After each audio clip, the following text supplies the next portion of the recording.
You ever wonder what it really felt like to wake up in a nightmare disguised as glamour? Think lipstick, lace, and lice. Picture this. You open your eyes, and suddenly you're not the hero of a western. You're the furniture in someone else's dirty secret. Still with me? Good. Because where we're headed, fantasy gets stripped down fast. And what's left isn't pretty. Go on, take a deep breath. Yeah. Not too deep. The air's heavy in here. Damp. Thick with the stale mixture of old perfume, sweat, smoke, and something you can't quite name. But your stomach curls at the scent. You're not alone. Far from it. 6 women squeezed into a space the size of a closet, if that closet had a broken window and dreams leaking out of it. The mattress under you sags like it's given up. Can't blame it. You and your bedmate have shared it with at least a dozen others, probably more if walls could whisper.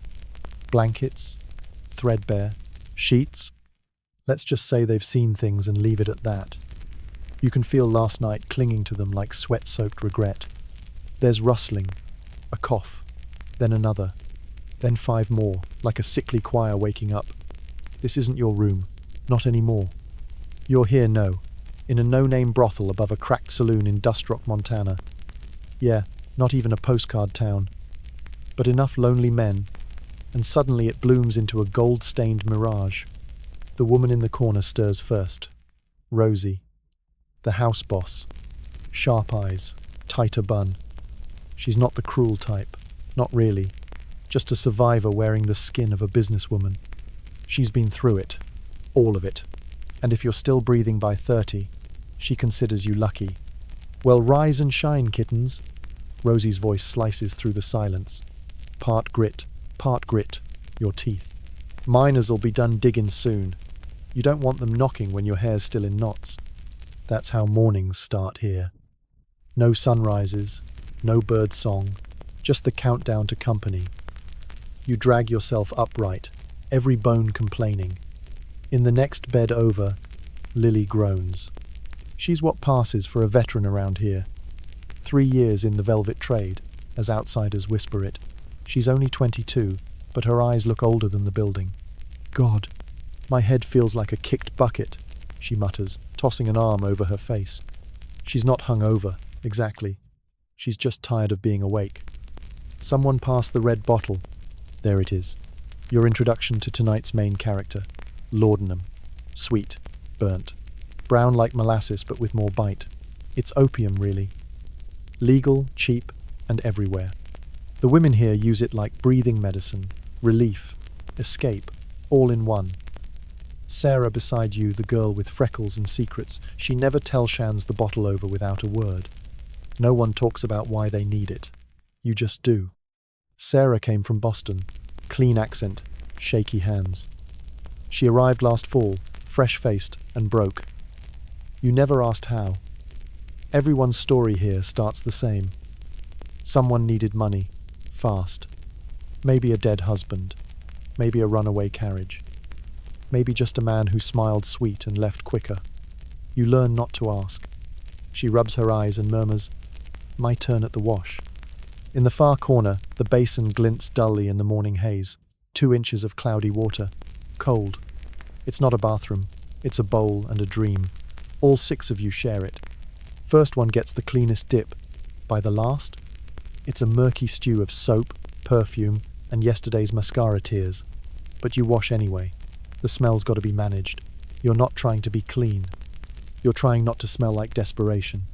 "Pass me the scrub powder," calls Mary from under a quilt that's more holes than fabric. She sits up, yawns like a lion, and dips her finger into a cracked porcelain jar filled with what passes for toothpaste here. Baking soda and crushed mint leaves. Sometimes they use ash from the fireplace. No joke, toothpaste won't be invented for another few years. Until then, you scrub like you're sanding down guilt. You sigh. Stretch. Try to shake the stiffness from your spine. It doesn't work. The only thing limber in this room is the echo of footsteps pacing upstairs. That'll be the girls on the 3rd floor, already dressed, already painted up. They're the upstairs girls. Classier, cleaner, or at least better lit. You? You're just trying to stay out of the mud. Outside, the morning is grey and loud. Cartwheels grind against the dirt. Men shout. Bottles clink. Boots crunch. It's another day in a town built faster than it could rot. Dustrock didn't exist 2 years ago. Then someone struck copper, and suddenly tents turned to buildings, buildings turned to saloons, and saloons brought men. And where there's men with coins, there's girls, Rosie once said, sipping her tea like it was whiskey. And where there's girls, there's someone to sell 'em. You don't forget that. Rosie isn't wrong. In towns like this, the numbers are cruel. 10 men for every woman, sometimes more. In the camps nearby, a woman walking down the road could cause a fistfight. And the ones with painted cheeks and tight bodices, they aren't seen as women. They're seen as something else entirely. Something bought by the hour, dismissed by sunrise. But here's the kicker. These women? They're cleaner than the men. No joke. Bathing wasn't popular in the 1870s. Most folks thought water made you sick. The irony? Brothel workers were among the most hygienic people around because they had to be. Sickness meant no work meant no food. Simple math. Still, clean was a suggestion, not a reality. You might smell of lavender soap, but that same soap had washed 5 other backs this week. The towels? Don't ask. Are we out of powder again? Mary grumbles. This ash tastes like old boots. Lily chuckles from under her blanket. Better than the stew they served last night. That earns a laugh from Sarah, small and tired. The humour's thin, but it's something. Laughter here is like stolen pierare, sweet and usually eaten fast. Any word from Maggie, you ask? The room goes still. Maggie disappeared 3 nights ago after heading upstairs with a new client. Never came back. Rosie said she got a job in Helena. Everyone knew that was a lie. That's how it goes. You vanish, and your name vanishes with you. No gravestone, no search party, just the next girl climbing into your bed, using your face powder, pretending not to know. Pause, deep breath. Out the window, the light creeps higher. It touches the edge of the dresser, flickers across a cracked mirror, and kisses the wall where someone scratched their name last year. The town keeps waking up. So do the shadows. Time to dress, Rosie says from the doorway. First shift's yours. You want the regulars, you better move. And just like that, the curtain lifts. The day begins. But don't go anywhere just yet, because what happens next? It only gets darker and stranger. Follow or subscribe the channel so you don't miss what's coming. Trust me, you're not going to believe who walks through the saloon doors next. Sounds begin to leak through the paper-thin walls like ghosts trying to claw their way in. Hooves clatter. Boots stomp. Men shout in half-drunk, half-awake voices. Horses whinny, as if they know something about the day ahead that the humans haven't figured out yet. The town's waking up, but this ain't no gentle rise and shine. Dustrock may have buildings now, but it was never designed to be a city. It sprang up like a weed where silver was struck, and just like weeds, it's wild, messy, and growing faster than anyone can control. Here, everything's transactional silver, souls, even the people walking the streets. I heard Red Charlie's gang might be swinging through town, Jenny says as she fumbles with her tangled hair in the broken mirror. Her voice is light, but her hands are shaking. She's barely 16, still clinging to some shade of childhood. They the ones who wrecked Clara's place last time, right? Sarah chimes in from the basin, scrubbing yesterday's eyeliner off with what looks like more determination than water. Threw a chair through her piano. Spent 20 coins on drinks and broke every window on the way out. Don't forget Lucy, someone mutters. Silence falls like a dropped plate. You don't have to ask what happened to Lucy. Everyone remembers.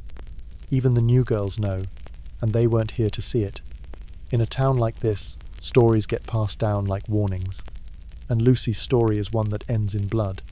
There's law in Dustrock, technically. A sheriff, even a jail cell. But when it comes to women like you, the ones upstairs, in corsets, with names that might not be real, the law has other priorities. You could scream from the roof and get nothing but an echo. That's just how it works. Madame Rosie fills the doorway again like a storm cloud. That's enough gossip. Time to get moving. Her voice holds no room for arguments. Sarah, take the green corset today. Jenny, red suits your hair better. No ruffles this time, girls miners don't care for frills. The clothes aren't what the movies promise. No satin swishes, no diamond chokers, just well-worn dresses altered at the neckline and cinched at the waist, designed not for dancing but for convincing. Those feather boas and glittery gloves? That's reserved for the high-dollar women in San Francisco or St. Louis? Not here.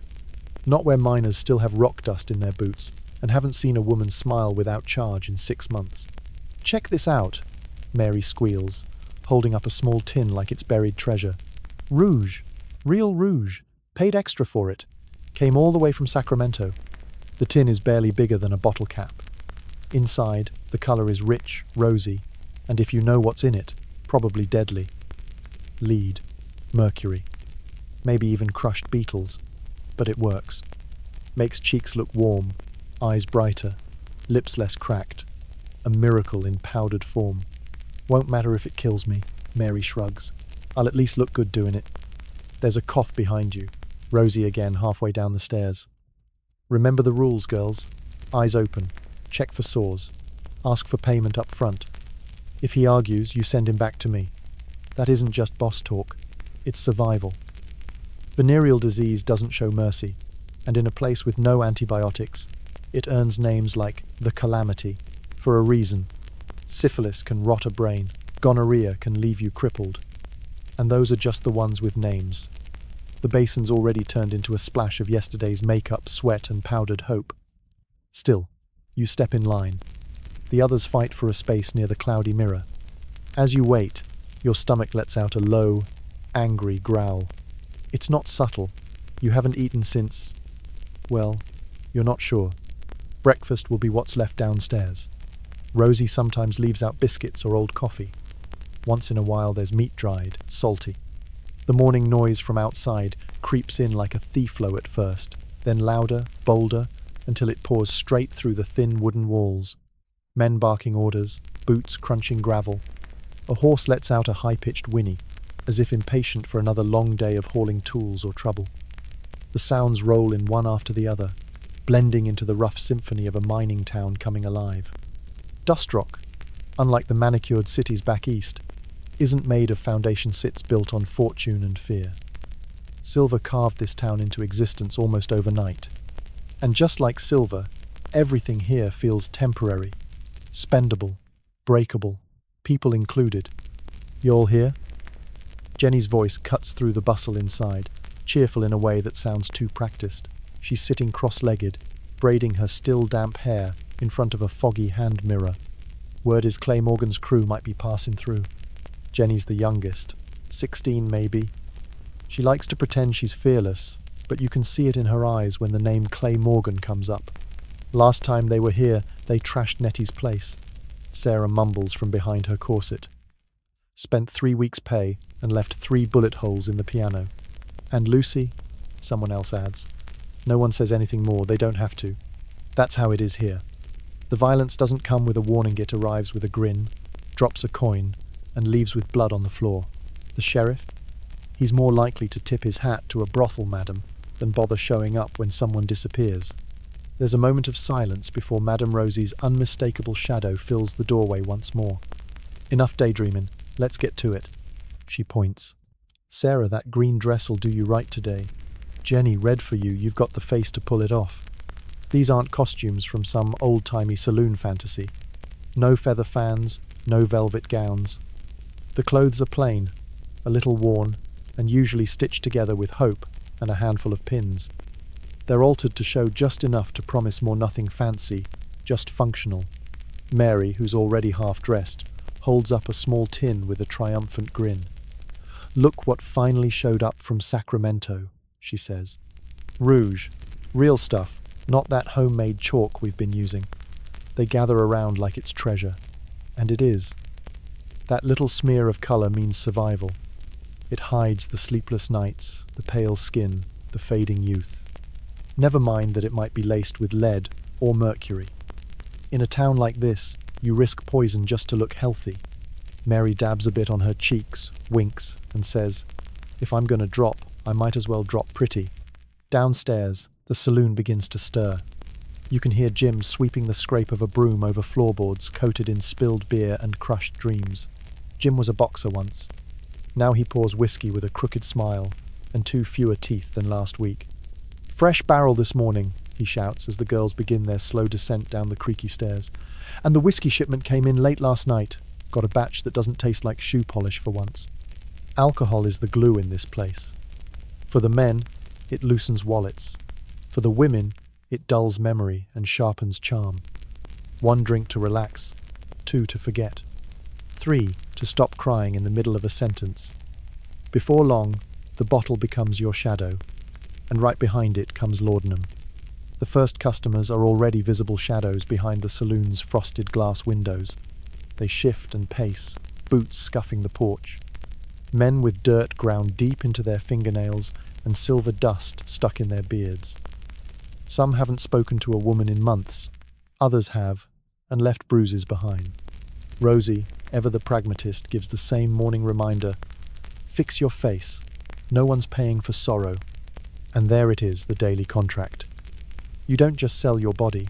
You sell the smile, the warmth, the lie. These men want to believe you're happy to see them, that they matter. And for 15 minutes, you give them that story. The saloon doors swing open with a dramatic creak. Sunlight slices the dusty air like a blade. Jenny's voice hits the room first. "Well, hello there, stranger," she coos, sounding nothing like the sleepy teenager who'd been complaining about tight boots 10 minutes earlier. Looking for company, or just thirsty? Outside, respectable wives hurry their pace, lifting skirts just enough to avoid brushing the brothel walls, as if sin could stain their fabric on contact. You catch one woman's sneer as she passes. Her husband tips his hat politely toward Rosie, avoiding eye contact, pretending he doesn't recognize her in the daylight. Rosie notices. She always does. Brothels weren't legal technically, but everyone knew the city turned a blind eye. After all, 25% of Dustrock's tax money came from establishments like this. Business licenses, fines, bribes all baked into the budget. This place wasn't just tolerated, it was profitable. Mary takes the first client upstairs. You know the rhythm by now. Quick negotiation, a look for visible infections, a firm pay first, then upstairs for a quarter hour of pretending. That's how it works. "Don't forget to wash after," Rosie calls behind her, loud enough for the customer to hear. It's a command, but also an ad. We keep things clean here, mostly. There's no running water, no soap dispensers, just a rag, a bowl. And, if the stars align, a splash of carbolic acid that burns like betrayal. More often, it's just the same murky water everyone else used before you. By midday, the place is buzzing. The piano man's arrived and dusts off his keys. The music starts, clunky and charming. Glasses clink. Laughter spills across the room like whiskey, loud and forgettable. You fall into rhythm. A wink here, a laugh there, a compliment offered in a syrupy voice to a man with grime on his collar and greed in his eyes. One miner shows you a hunk of silver, holding it like a newborn child. "This here? Worth a fortune," he says, eyes wide and glassy. You smile. "Sure is, sugar. You've heard it before. So many times. Doesn't matter. That's what he's paying for to be believed. But you're not just a smile on a stool. You're watching. Always watching. You learn fast who gets mean when he drinks too fast, who lies about payment, who starts sweet and turns savage. You map the room in your mind. You know the back door. You count the steps to Rosie's quarters. It's not paranoia. It's preparation. Violence is a daily possibility. It doesn't wait for nightfall. Like the time Clara Monroe pulled a gun from her garter and shot a client clean through the chest after he raised a hand to her. Or the story of Molly whose husband lost it one night and left her bleeding on the floor. The other girls dressed her body in silence and lit candles until the undertaker arrived. That's the part the novels don't tell you. The price of survival isn't just bruises, it's the weight of every woman you couldn't save. Somewhere around 3 o'clock, a lull settles in. You catch Sarah's eyes across the room. She's leaning against the bar, hair slipping loose, face powdered into something that almost passes for rest. She smiles. Not a sales smile, a real one. Small, worn, honest. For a second, it feels like something human in a world built to sell fake affection. And that's the strangest part of all. The contradiction at the core of this life. You live in a place where everything is for sale. But somehow, these women, the ones society spits on, have built something real among themselves. They share secrets, warn each other about dangerous men, pool coins to buy medicine. They build a family where no one else offers one. Outside, the sun begins to dip, casting golden stripes through the smeared windows. The light paints the floor like fire. It won't be long now. The night shift is coming. Fresh miners, fresh money, fresh trouble. And you? You plaster on the smile again. The one that earns your keep. The one that says, you're the only one. Even when you know they're not. Stick around, because what happens tonight changes everything. And you'll want to be here when the piano stops. Madame Rosie drifts through the saloon like a conductor fine-tuning her orchestra. She straightens a crooked picture frame on the wall, adjusts a flickering oil lamp, and nudges a chair back into place with the heel of her boot. She never rushes, but she never misses a thing either. For all its grit and chaos, this house runs tighter than a soldier's bootlace. Meals are served on time, fights are rare, and when they do break out, Rosie steps in like thunder wearing corsets. The girls here worn out as they are get more protection than most. There's food, a roof, and even a doctor on retainer. That alone puts them several steps above the crib girls, those working alone in ramshackle huts at the edge of town, or worse, the ones plying trade out of mining tents miles into the hills. Eat something before the rush, Rosie tells you in a voice that's not exactly warm, but not cold either. Just practical. Like a mother who stopped hugging her kids but still packs their lunch. It's going to be a long one tonight. You nod and make your way into the kitchen.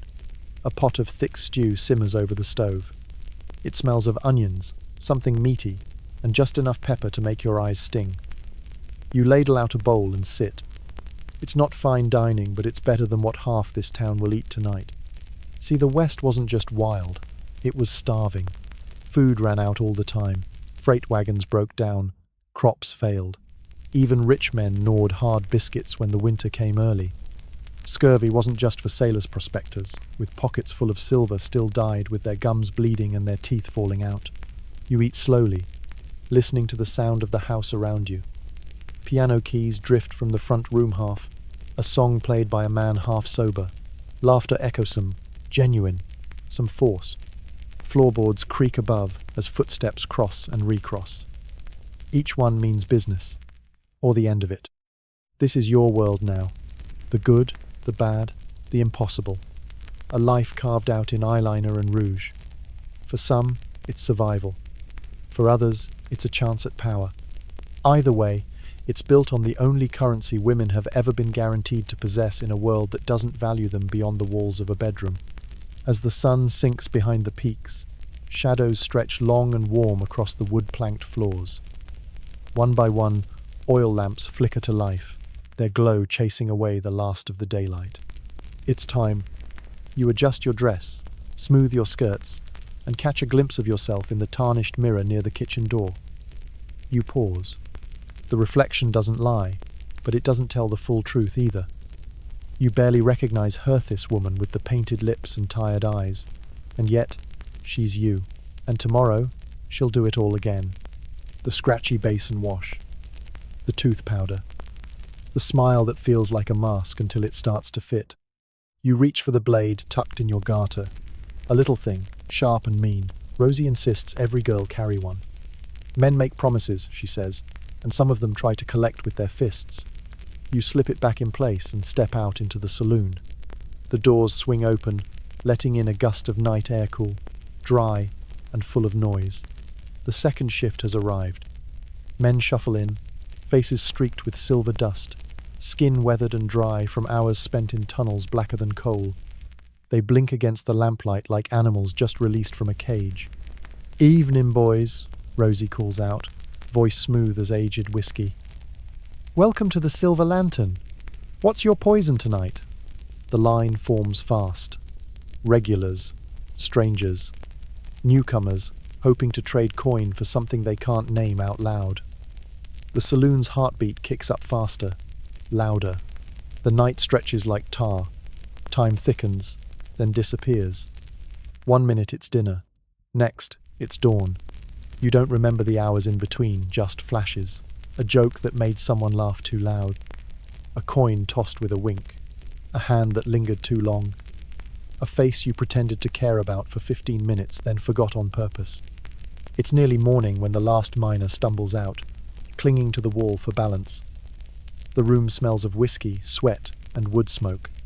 Upstairs, you and the others climb back to your rooms, legs like lead, eyes burning, smile muscles stiff from overuse.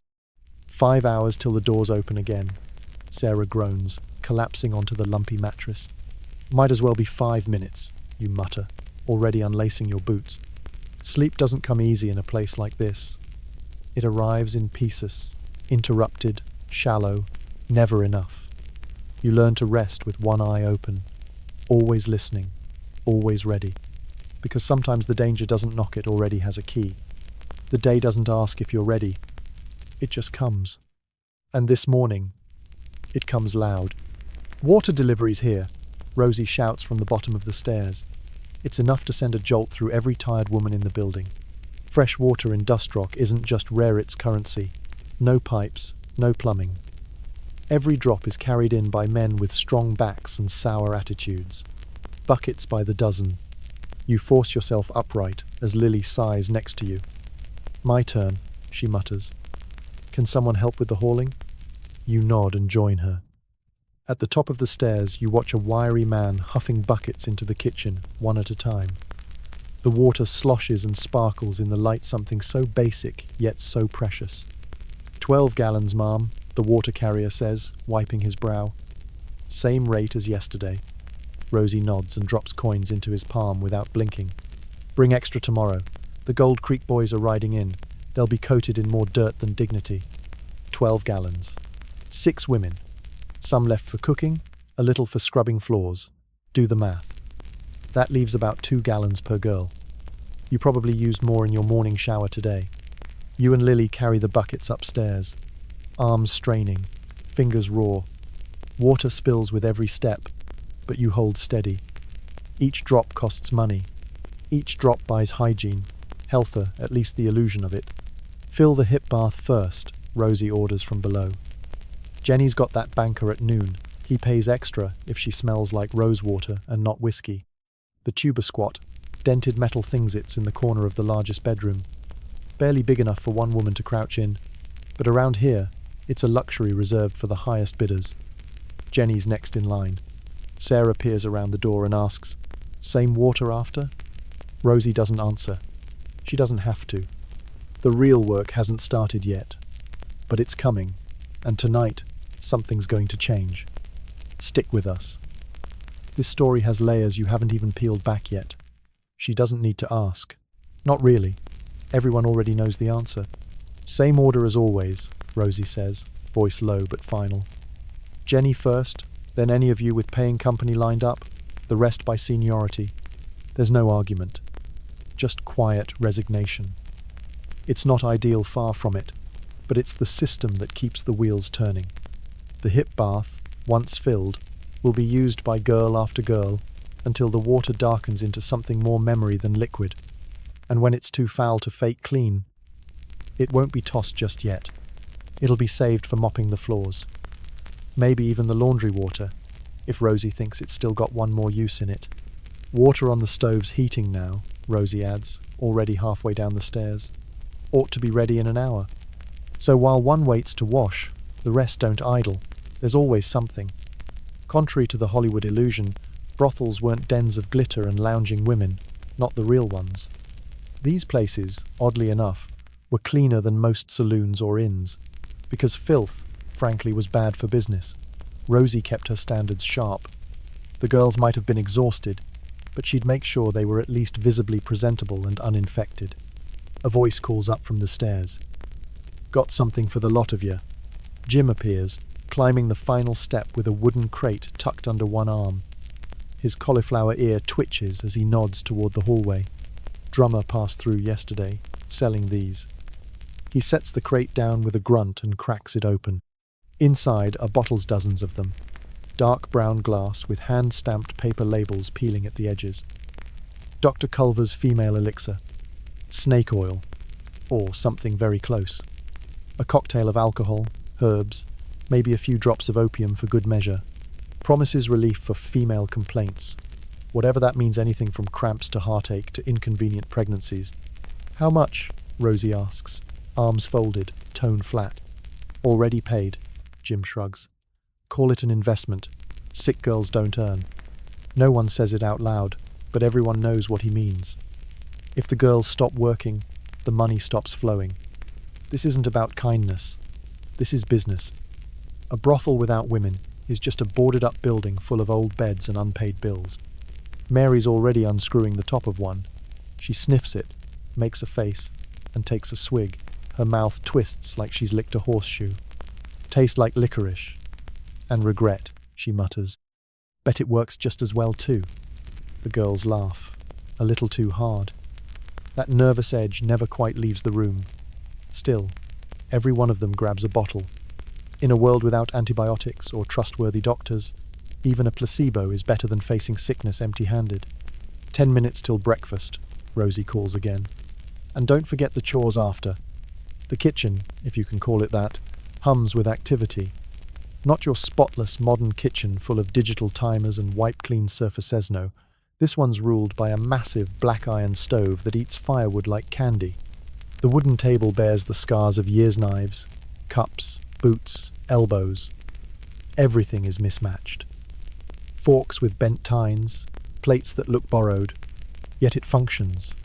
Somehow, it all works. Breakfast is simple. Cornmeal mush. Salted pork if you're lucky.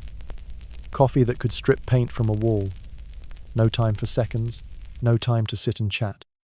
The morning meal is about fueling the body, not feeding the soul. Jenny pokes at her bowl with a frown.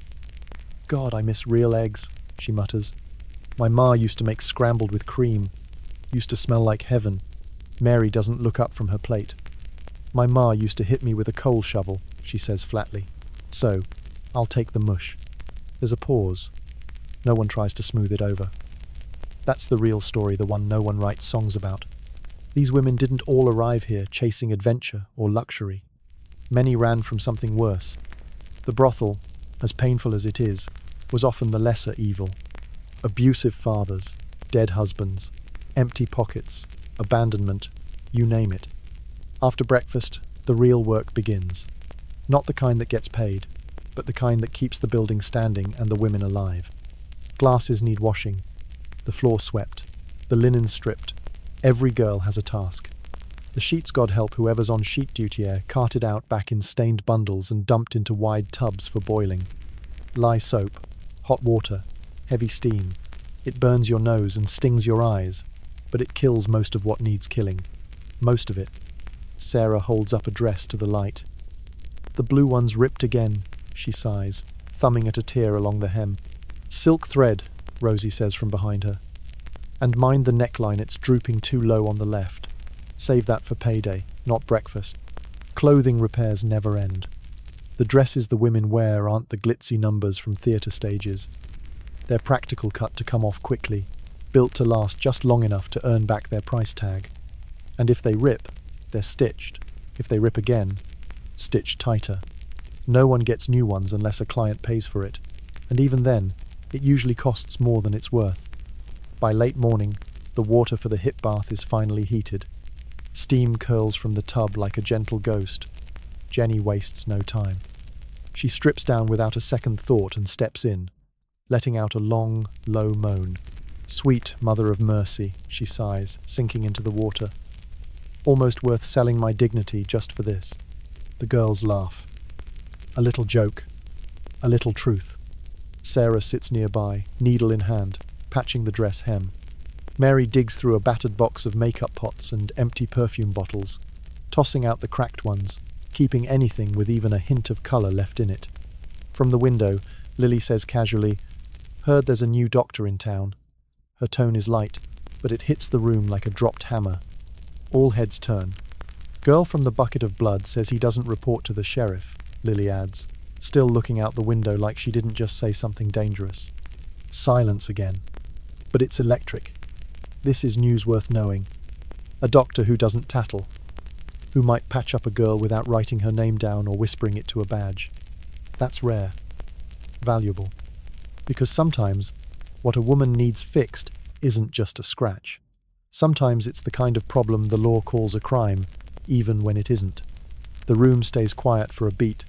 Then Jenny sinks deeper into the bath and lets out a single word, low and slow. Interesting. Very. And it's moments like these between the folding linens, the stew pots, the makeup jars, when you realize this world isn't just surviving, it's adapting. These women, cast aside by polite society, are building their own kind of order. And it's smarter than anyone gives them credit for.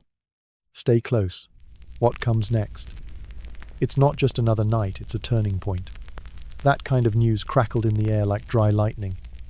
In most towns out here, a doctor patching up a working girl was expected to report it. Names were logged, whispers passed to lawmen. That could mean a fine, could mean a night in jail, or worsey quiet boot out of town with nowhere to land. So when Lily mentions a doctor who keeps his mouth shut, the room listens. A quiet doctor, Rosie mutters, half to herself, is worth his weight in silver. What's he charge? She asks next, voice all business. Same as old Doc Turner, Lily replies, tying back her hair. Only without the lecture about morals and God's wrath. Rosie doesn't miss a beat. Find out where he's set up. Might be time for a change. Medical care wasn't a luxury in this world, it was a gamble. And more often than not, the treatments were crueler than the symptoms. Got syphilis? Try mercury. Side effects included drooling, tooth rot, memory loss, and the occasional hallucination. But hey, sometimes it worked. And when it didn't, well, at least it shut people up. Abortions were illegal, dangerous, often fatal, but they were everywhere, quiet as a grave and just as grim. Jenny finishes her bath and steps out, dripping, the water behind her a few shades closer to slate grey. Sarah's next, then Mary. The heat's fading. So is the illusion of cleanliness. Think I got something on my monthly, Lily says, reaching under her mattress and pulling out a small cloth packet tied with string. Anyone need? Inside, dried herbs. Pennyroyal, tansy. Bitter stuff meant to brew into a tea what passed for birth control when you couldn't afford to get caught. Several hands reach out without speaking.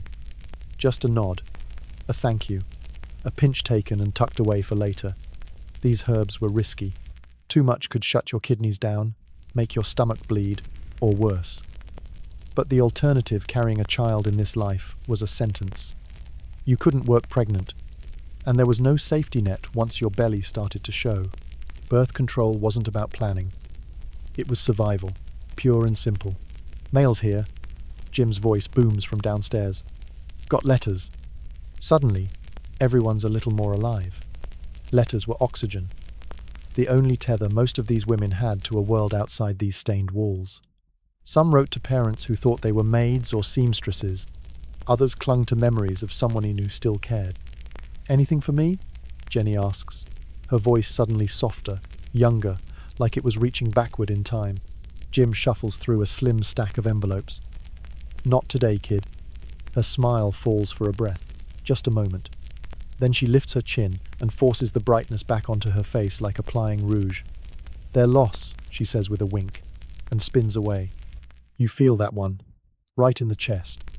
By noon, the whole house is ready again transformed, from a sleeping hive of weary women to a polished stage set for another day's act. The saloon below has been swept, tables wiped, glasses shine, bottles restocked. The spittoon foul and half full of things you don't name's been dumped, scrubbed, and replaced. That job rotates. Today it's Mary's turn. Fresh sawdust is scattered across the floor. It soaks up more than just spilled whiskey. If you've ever walked barefoot here, you know better now. The final task. The gathering in Madame Rosie's quarters. A daily ritual no outsider would ever guess existed. This part wasn't for show. No customers, no laughter. Just the girls, Rosie, and whatever truth they could scrape together before the masks came back on. But what exactly happens in that room? Stick around. What's shared behind Rosie's locked door today will change everything. And what you hear next might be the most human moment of all. Follow or subscribe the channel. Rosie closes the door behind her with a quiet click and reaches beneath the dresser, pulling out a squat bottle wrapped in a cloth. No labels, no theatrics, just smooth glass and the kind of liquor she doesn't serve to customers. One by one, she pours each of you a short glass. Not the watered-down stuff Jim slides across the bar. This is the real thing, Amber, rich and surprisingly warm in your hand. To making it through another day, she says simply, raising her glass in a small, solemn toast. No clinking, no cheers. Just a quiet nod from each woman as the brandy slides down your throat, leaving heat behind. It's not about the taste. It's about the transition from who you are in here to who you have to be out there. Mary's the first to break the silence. She opens her kit with a sigh and says, "Time for war paint." The transformation begins, each step as familiar as breathing. Rice powder first, brushed gently across cheeks and forehead to create that pale, ghost-like complexion that's still fashionable. Especially among minors who believe pale equals delicate, delicate equals desirable. More importantly, it hides the fatigue, the bruises, the thinness that comes from skipped meals and lost sleep. Next comes the rouge, a dab on each cheek, a careful smear across the lips. You learn fast, too little and you look sick, too much and you look desperate. Balance is everything. Charcoal follows. Rub gently under the eyes, along the lash line, into brows. A tired woman becomes an alluring one with just the right shadows. "Here," Sarah says, reaching into her corset and pulling out a tiny glass vial. "My last bit of real French perfume. Go easy, just a dab." You twist the cap and immediately the air is filled with heavy floral notes. It's thick, sweet, and clings to the skin like honey, strong by today's standards, but back then, it served a purpose. Daily bathing wasn't a thing. Perfume wasn't a luxury, it was camouflage. You dab some behind your ears, on your wrists, just like you've seen every other girl do. Strange, isn't it? The routine hasn't changed much in 100 years. The reasons, though. Rosie clears her throat, adjusting her shawl, and watching you all in the mirror's reflection. "Before you go down, check their hands," she says flatly. "The ones with clean nails still have coin. The filthy ones already blew it on liquor, dice, or someone faster than you." It's one of those pieces of advice no one puts in books. You won't find it in love stories or dime novels about the West. But it's how women here survived, by noticing the small things before the big ones hit you. "And for the love of God," she adds, "hide your valuables better than last time. That red-headed drifter almost walked out with Mary's locket, and I'm not paying for replacements." Every girl here has a hiding spot. A loose floorboard, a slit in the mattress, a hollowed-out book cover. Inside, tiny treasures that mean more than the brandy or the rouge, a ring from a dead sister. A bundle of folded bills saved over months. A scrap of silk from a dress you once swore you'd wear again someday. Maybe even a train ticket. Not to leave today, but just to know you could. Most of those tickets are never used. But that quiet maybe, it's enough. Sometimes, that's all a woman needs to keep breathing. Outside, the sun hangs low, casting golden beams through the dusty windows. The light turns the wood floors into honey-colored runways. You smooth your skirts, adjust your bodice. Run your fingers once through your curls. The moment's over. Time to descend. The girls move in a kind of synchronized silence, footsteps soft but purposeful. Down the worn stairs, where the walls are covered in faded paintings, and the scent of wood polish tries sweetly to overpower smoke and whiskey. Jim's already opened the front doors. The air outside is dry, crisp, with just a hint of pine and old campfires. A few early customers have already wandered in, men with graveyard shifts or days off, sitting quietly at scattered tables, mugs in hand. Rosie leans close as you pass her. "Smile," she whispers, not unkindly. "No matter what." And you do. You all do. In seconds, the women you sat beside in sweat and silence become someone else entirely. Mary sachets toward the bar like she's never been tired in her life. Jenny giggles like she doesn't have bruises on her thighs. Sarah leans against a wall with practiced elegance, as if her corset isn't cutting into her ribs. The room changes with them. The music seems livelier. The dust looks golden instead of grey. The illusion is set. The game begins again. And just like that, you step back into the performance. Don't blink. There's more to see. It's where things start to shift, and you'll want to be watching when it does. They move like a desolate but deliberate from the safe quiet of sisterhood to the sharp stage of survival. Posture shifts. Spines straighten. Hips sway a touch more deliberately. Voices lift into a melody of flirtation, bright and polished, designed to be heard above the scratchy hum of the old upright piano now pounding out tunes in the corner. The man playing it's blonde, blue-eyed, expression unreadable, keeps the rhythm like a metronome set to human desire. You watch Sarah cross the room, drawn toward a clean-shaven man in a crisp vest near the window. Not a miner, clearly. Probably a store clerk. Maybe a junior banker. His hands are too soft for tools, but his eyes are hungry in the same way. She tilts her head, laughs softly at something he says, and touches his arm with just enough pressure to suggest interest without inviting assumption. It's an exact art. One wrong note, and the illusion shatters. "Whiskey, sweetheart?" a voice says beside you. You glance over to find a sun-baked man, maybe late 40s, hat in hand. His shirt's worn but clean, and his boots are polished. A rancher, probably, or just someone who still pretends to be one.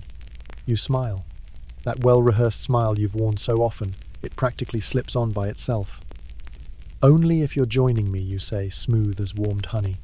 And just like that, the game begins again. It always begins this way. The careful push and pull of suggestion. The art of reading the room, weighing the odds, calculating the line between charm and caution. The women in this place aren't just entertainers. They're business women running operations, managing clients, negotiating profit and safety like seasoned entrepreneurs. Their overhead? Food, rent, wardrobe, doctor visits, lawman bribes. Their competition? Everyone in the building. Their risk? Everything. The day unfolds in familiar rhythms. Drinks poured. Laughter rising and falling. Men coming and going. The clatter of boots on stairs above. The slow creak of floorboards bearing the weight of another brief, unseen transaction. The sound never stops, it just changes tempo. By late afternoon, the house is fully alive. The piano man plays without looking up, muscle memory guiding his fingers across the keys. The room smells of cigar smoke, floral perfume, whiskey, and bodies that haven't touched a bath since spring. You don't notice anymore. You've adapted. Your nose has filtered it all into something background, like the ticking of a loud clock you forget about until it's gone. From your seat near the bar, you take everything in. That kind of awareness becomes a sixth sense. The drunk miner with his chin on his chest in the far corner, he's on the edge of falling apart. The red-faced kid pacing by the piano, it's probably his first time in a place like this. And the man by the window? A regular. Always polite. Always tips. You make a mental note of who feels safe and who doesn't. "Keep an eye on Redbeard," Jim mutters from behind the bar as he polishes a cloudy glass. "He got thrown out of the Golden Slipper last week, roughed up one of their girls." The information flows quickly. One glance. A word passed along under breath. Within moments, every woman in the room knows. Redbeard becomes a marked man, unapproached, never left alone. When he finally does call out, it's Rosie herself who answers. She lowers herself onto the bench beside him, every inch of her presence radiating authority. Her derringer, hidden but ever present, sits snug in her waistband. She's not smiling, and he knows better than to test her. This is how women survive here. Quiet coordination. Whisper networks. A system of signals and safety developed not out of training, but out of necessity. Evening creeps in. Shadows stretch longer across the wooden floorboards. The air cools slightly, but the saloon only gets hotter. More men arrive. New faces. Familiar hands. And through the haze of motion and sound, you catch Sarah's eye across the room. She smiles. Not the practiced one she gives her customers, but the small, tired, real one. You return it. And then she's gone again. swept back into the flow. That moment lingers, because for all the struggle, all the judgment, and all the danger, there is something else here too. Something unexpected. Freedom. These women, pushed to the fringes of polite society, have carved out their own order, their own rules, their own protection. They choose who to talk to, who to take upstairs, how to spend their money. That kind of independence? Most respectable women couldn't even dream of it. Married women couldn't own property, couldn't open a bank account, couldn't say no to their husbands. But here they make their own calls within the tight, brutal limits they've been handed. The cattle baron arrives just past sundown. Jenny's appointment. He enters like he owns the town silver spurs, a belt buckle the size of a saucer, and boots that probably cost more than a month's earnings for the average prospector. Jenny greets him with laughter that sounds effortless but isn't. You notice how she stands just off-center from him, close enough to charm, but near enough to the staircase that she could bolt if things went sideways. Rosie notices too. "She'll be fine," she mutters, watching from across the room. He's loud, but he pays up and behaves. She pats the side of her dress, where the small bulge of metal is barely visible. And he knows not to forget who's really in charge here. Outside, the last of the daylight disappears, replaced by the golden flicker of oil lamps. Their glow casts soft halos around every shadow in the room. It blurs the cracks, blurs the truths, makes everything feel just gentle enough to believe in. The real shift is coming. The night crew, the miners off shift, the gamblers who sleep until dinner and drink until sunrise. New faces, new challenges. You retouch your rouge, smooth your bodice. Exhale slowly. This is the job, not the fantasy of silk sheets and grand love stories. It's survival with a smile, pain behind powder, calculation behind charm. A dance you never quite lead, but one you learn to control. Outside, the stars appear one by one, dotting the dark sky with cold, distant light. You raise your glass quietly with the other women. A silent toast to another day survived in a world that expects you to disappear. Because here at the Silver Lantern, nothing is promised. And tomorrow is a maybe. Stick around. The night's just getting started. And what's coming next, no one's ready for. The night had bled out in a slow haze of smoke, stale whiskey, and laughter that never quite reached the eyes. By the time the last customer stumbled through the door, shirt wrinkled, boots dragging the sky in the east had begun to pale. Another dawn threatening to start it all over again. Now, in the hush of mid-morning, with no music playing and no men's voices echoing off the walls, a quieter, truer version of the house comes into view. It's in this stillness that you start to see the web beneath the stage, the intricate network of loyalty, secrets, and unspoken bonds that connect these women not just to each other, but surprisingly, to the wider world around them. "Mail's here," Jim calls from the bar, slapping down a stack of envelopes with one hand and pointing down the street with the other. And the supply wagon's coming up the hill now. In towns like this isolated, clinging to life on the edge of mountains and ambition, the arrival of mail and goods was more than routine. It was a lifeline, a rope tied tightly around the heart, connecting these forgotten women to places they rarely spoke of, but always carried with them. Sarah flips through the letters with slow, careful hands. "One for me," she says, her tone flat, but you can see it in her eyes. That flicker, that hope. She doesn't open it. Not yet. She folds the envelope twice and slips it into her pocket like something too precious to unwrap in front of others. Around here, privacy is sacred because it's so rare. "Supply list," Rosie announces from her corner, unfolding a slip of paper with purpose. "Mary, you're with me. The rest of you get the linens finished and the mending done before lunch." It's not a warm invitation. But it's not cold either. That's the strange balance Rosie walks. She isn't exactly a mother, but she isn't just a boss either. Her role falls somewhere in between protector, warden, and seasoned survivor, who sees these girls not as tools but as people whose value she defends because it reflects on her own. "Can I come?" Jenny pipes up. "Need new hair ribbons." Her voice, still light with traces of adolescence, makes her seem younger than she already is. Rosie sighs more for show than anything else, then nods. "Fine, but stay close. And no staring from the church ladies. I don't need a sermon this early in the day. The social pecking order of a town like this is etched deep. On the surface, respectable wives and churchwomen sat perched proudly above the soiled doves. But anyone who paid attention saw something different. A much blurrier line. Speaking of sermons, Jim mutters from behind the bar, rubbing the same glass he's been working on for 10 minutes. Mrs. Holcomb stopped by, asked if we'd be donating to the new school fund again. Rosie lets out a short bark of a laugh. That woman won't meet my eyes in the street, but she's sure happy to cash our checks. That's the paradox. These women, pushed to society's outer edges, were often the backbone of the community.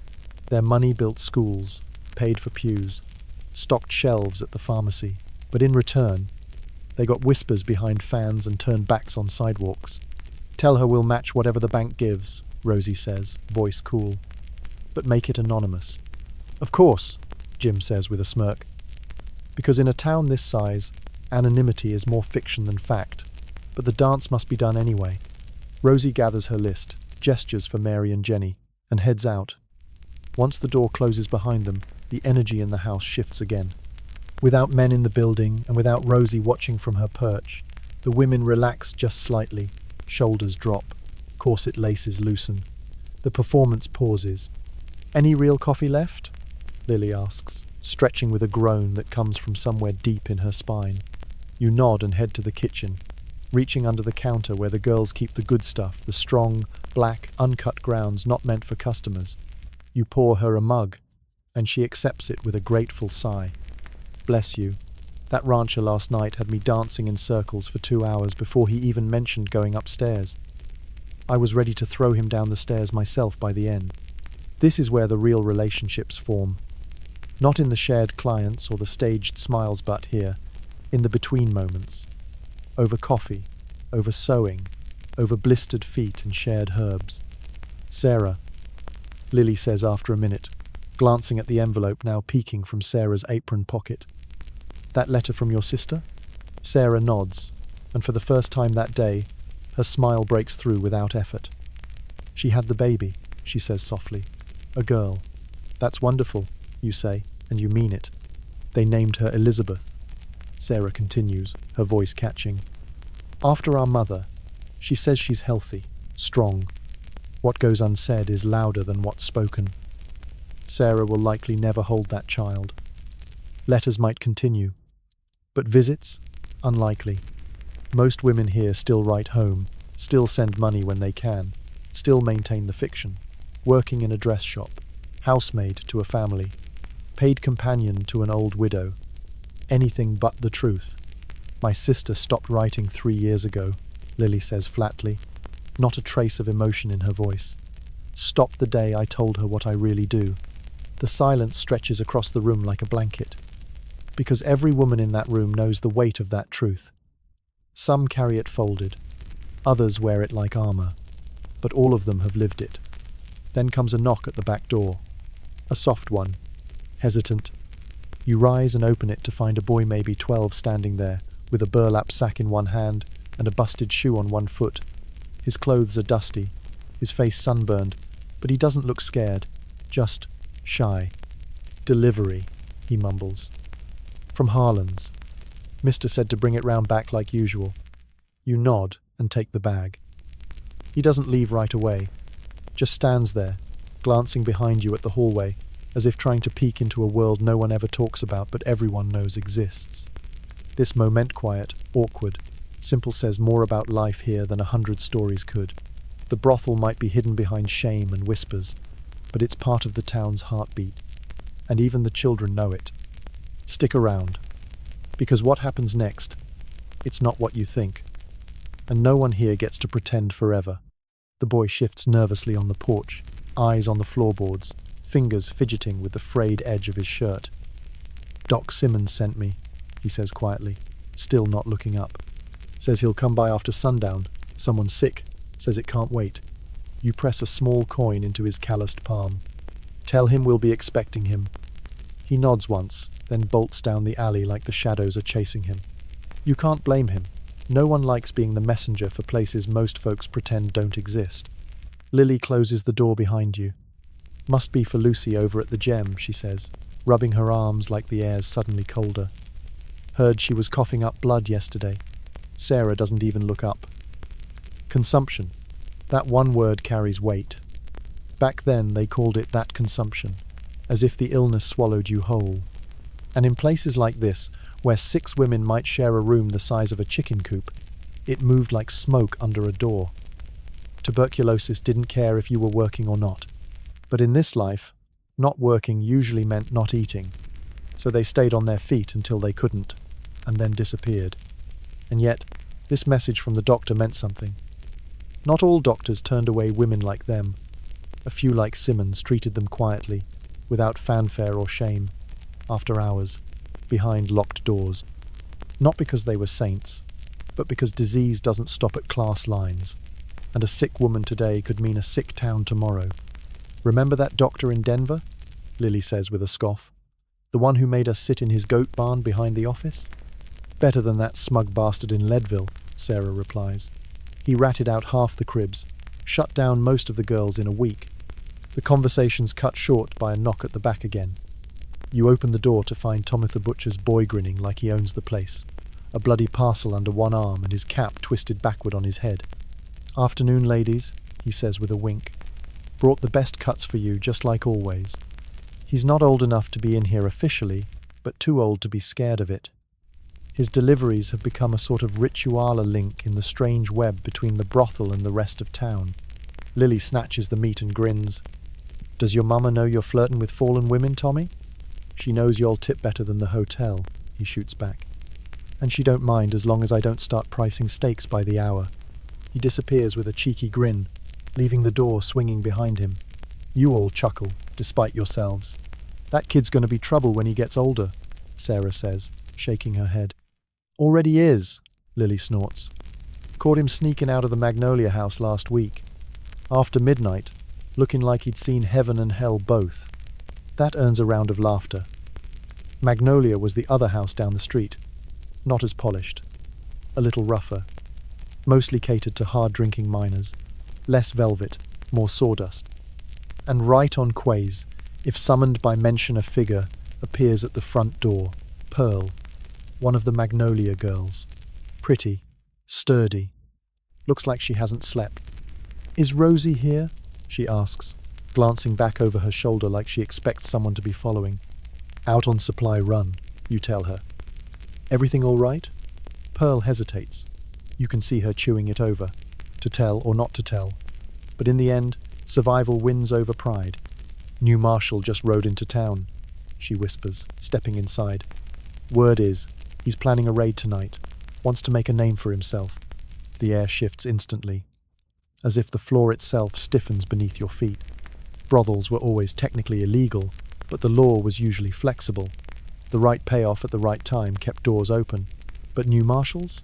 They didn't care about handshakes. They cared about making noise. "You tell in the other houses?" Sarah asks, already moving toward her hiding spot. Pearl nods. "Mag sent me. We figured we're all in the same boat tonight. There's no competition now. No lines drawn. When danger walks in with a badge and a temper, you don't ask what house a woman works in. You pull her out of the fire, same as she'd do for you."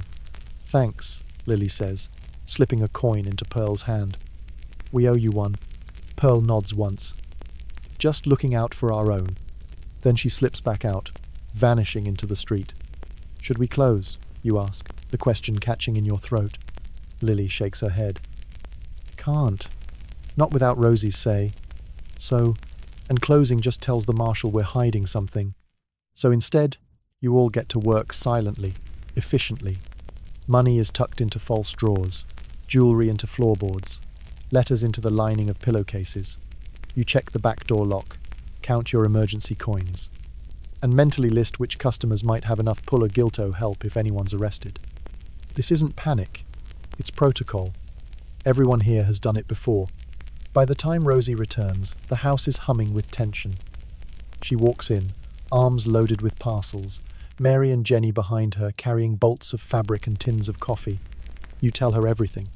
She doesn't react at first. Just sets her things down, straightens her spine, and nods answers low and deliberate. "All right then," she says. "Let's get ready." Because in this life, there's no such thing as safety, only preparation.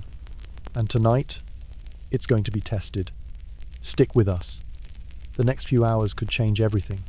Rosie narrows her eyes at the news, lips curling in something between a smirk and a sigh. New Marshall's not out for justice, she says flatly, just wants to know who's buttering his bread.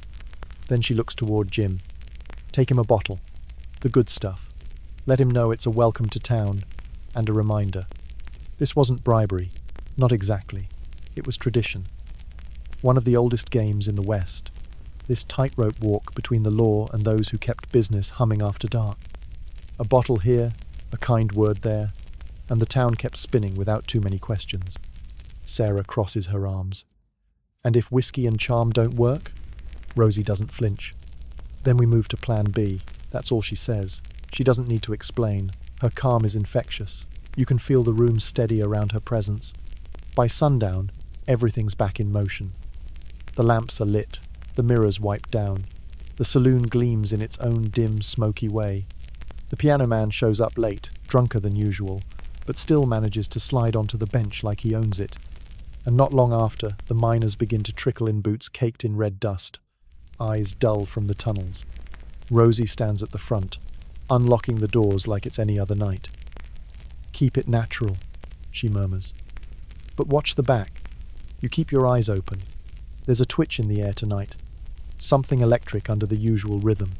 Rosie moves between tables, her voice low and measured, as she leans in to speak with certain regularsmen with pressed coats and quiet power. A few nod seriously and leave through the alley door rather than the front. Later, you catch her watching one of them from the window. Mr. Finch, she says quietly. Town council. Doesn't want his favourite watering hole shut down. That man's voted against funding for every orphanage in the territory, but he'll pull strings to keep us open. Ain't that something? It was the great whispered truth of places like this. The same men preaching decency from pulpits or council chairs would sneak in the back door, hand over a coin, and ask for the usual. So it surprises no one when midnight rolls past, and the raid never comes. Jim slips in through the kitchen, brushing trail dust from his shoulders. Marshall got pulled to the mining office. Claim fight. Looks bad. Might keep him busy all night. You exhale. So does everyone else. But no one says it out loud. Some luck's too delicate to name. Rosie doesn't smile, but she seems taller somehow. Told you we'd be fine, she mutters. All right, girls back to work. And just like that, the Silver Queen exhales. There's laughter again. The piano kicks up. Women move lighter on their feet, their voices easier. Even a narrowly missed disaster could tighten bonds like rope pulled taut. You spot Sarah and Lily in a deep conversation with a miner you don't recognize. Their voices are hushed, their faces serious-odd in the middle of the evening's renewed cheer. Later, you ask. Sarah shrugs. Just a friend from up north passing through. But after closing while the others peel off makeup and rinse away the night, Sarah finds you in the shared room you sleep in with her and two others. Her whisper is close and tight. Lucy's leaving the gem. That miner? He's her brother. Came to get her. She's not going to make it through the month. You freeze. Lucith one coughing blood, the one the doctor was coming to see. They're running tonight, Sarah continues. Lily and I, we've been helping. That stops you cold. It shouldn't surprise you, but it still does. Many brothels treated women like property tied up in debt or paper-thin contracts they couldn't escape. But this, helping a girl run, that was dangerous. That was defiant. What do you need? You ask, your voice barely audible. Sarah hesitates. Just keep watch. Window over the alley. Around 2. You nod. And when the time comes, you're there. The world outside is painted in black and deep blue. The night so still it almost hums. You wait. 1 hour. 2. Then movement. A shadow steps into the alley. A mantle sturdy his arm wrapped around someone smaller. Lucy, no doubt. Her shape is slight, trembling. They pause at the back of the gem, just long enough to slip out the door. Then they disappear toward the wagon waiting at the edge of town. The wheels creak faintly on the hard dirt, then fade. No lanterns light, no shouts rise, no one follows. By morning, they'll be far past the hills, maybe already halfway to Carson. maybe farther. Whether Lucy will make it, no one can say. But she won't die behind a curtain with no one to care. You stay at the window, unmoving, long after they've gone. The street slowly comes back to life. The baker's chimney coughs its first curl of smoke. The blacksmith clangs open his forge. Somewhere a rooster crows, right on time. A stray dog trots confidently down the centre of the road, like it owns the town. Sarah steps up beside you, carrying 2 cups of bitter coffee. She passes one into your hand. They make it out? You nod. Didn't see anything go wrong. Sarah closes her eyes for a moment. Good. She sips her coffee and stares out toward the rising sun. I've been saving, she says softly, for a long time now. You glance at her. Her face is unreadable. I'm almost there, she adds. Enough for the train. Maybe a little extra. You know better than to ask where. Some things aren't said out loud, even between sisters in a place like this. It's not about a destination. It's about the hope that something else, anything else is out there. She doesn't need encouragement. Just time. Just a few more nights. A few more drinks poured. A few more songs faked. A few more steps across a room full of eyes. Outside, the sun cracks gold over the rooftops. And inside, the Silver Queen stretches back to life like a machine reloading for another cycle. But something's shifted. Something's different now. Because one woman made it out. And maybe, just maybe, that means another one can too. So stay with us. There's more to come. I've nearly got enough saved, Sarah murmurs, almost to herself. Just a bit more. Maybe a train ticket to San Francisco. She doesn't look at you when she says it, doesn't need to. That kind of confession, quiet, raw, and delicate, isn't meant to be paraded. It's offered like a gift, and you receive it as such. In this place, a dream is sacred. Every girl in this house has one, tucked somewhere deep between the floorboards, in the lining of a corset, or in the half-burnt pages of an old journal. Plans to escape. Real, imagined, absurd, it doesn't matter. Most never come to pass. But having one keeps you human. What would you do out there? You ask gently.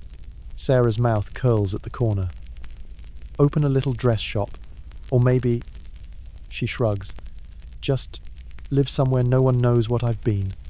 Her voice cracks slightly on that last part. The fantasy of disappearing not just from a place, but from a pastis, a strong one. Outrun not just your address, but your reputation. Leave behind the name you were forced to answer to when you had no choices left. You smile. You'd be good at it. The shop, I mean. Sarah chuckles lightly. Maybe. There's a pause. Then her voice softens again. Thanks. And then the moment shatters. Footsteps creak on the stairs, Rosie's familiar heavy tread. A drawer slams in the kitchen. Jenny laughs at something Jim muttered under his breath. The house is waking up, stretching itself into another day. As you both rise to join the others, Sarah gently catches your arm. Her eyes meet yours, steady, open. Thank you, she whispers, for keeping watch. You nod. No reply needed. And in that fragile exchange unspoken but felt you see the heart of this strange, aching world. Not the saloon smiles or the clinking coins, but the loyalty, the bond. The fierce choice to care in a place where care costs dearly. Downstairs, the light of morning pours through cracked glass windows. It hits the dust just so, making the room look older, gentler. The gaudy sparkle of night has peeled away. What remains is raw, tired, and honest. It's the real face of the Silver Queen. Rosie is already organizing the day like a field general. Got a cattle buyer rolling through, she announces, hair still in pins. Big spender. Rumor says he tips like he's drunk, even when he ain't. Jenny, he's yours. The wheels turn again. Assignments handed out. Roles resumed. Outside, Virginia City is wide awake. Wagon wheels rattle over dry stone. Bells toll from the church spire bells paid for in part by the very money earned under this roof, though none of its ringers would ever admit it. None of the women will attend. But their coin helped build the altar. That's the paradox. Rosie watches the street from the window. All right, enough gawking. You lot better get some sleep. Tonight's going to be rough. Her voice isn't unkind, just practical. You head back upstairs, brushing past the hip bath still sitting in the corner, the water in it now tepid and grey. Through the small window beside it, you catch a glimpse of the mountains in the distance, touched with morning mist, painted in purple and gold. Sarah pauses beside you. Beautiful, huh? Her voice barely above a breath. Sometimes I forget the world still has places like that. You say nothing, just nod, because she's right. In this moment, in the quiet before the dust kicks up again, you can almost pretend this place, this life, isn't all there is.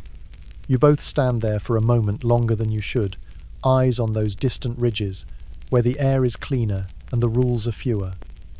Then Sarah moves, and so do you. The day calls, reality demands, but something lingers in the silence behind you. This place, this creaking, groaning, laughing, weeping house is many things. It's not just a place of transactions. It's not just survival. It's a battleground of souls, of dreams worn down but not extinguished. And so you go. You rest, if only for a moment. You let your body surrender to the sagging mattress and the hush that only lasts till the next footfall or knock. But the story doesn't sleep, because precisely at 3 p.m, there's a knock at the back door. Sharp, rhythmic, expected. Jim glances at Rosie. She nods once. He opens it to reveal a tall man in a dusty coat and rimmed hat. He steps in silently, closing the door behind him. In one hand, he carries a battered black bag.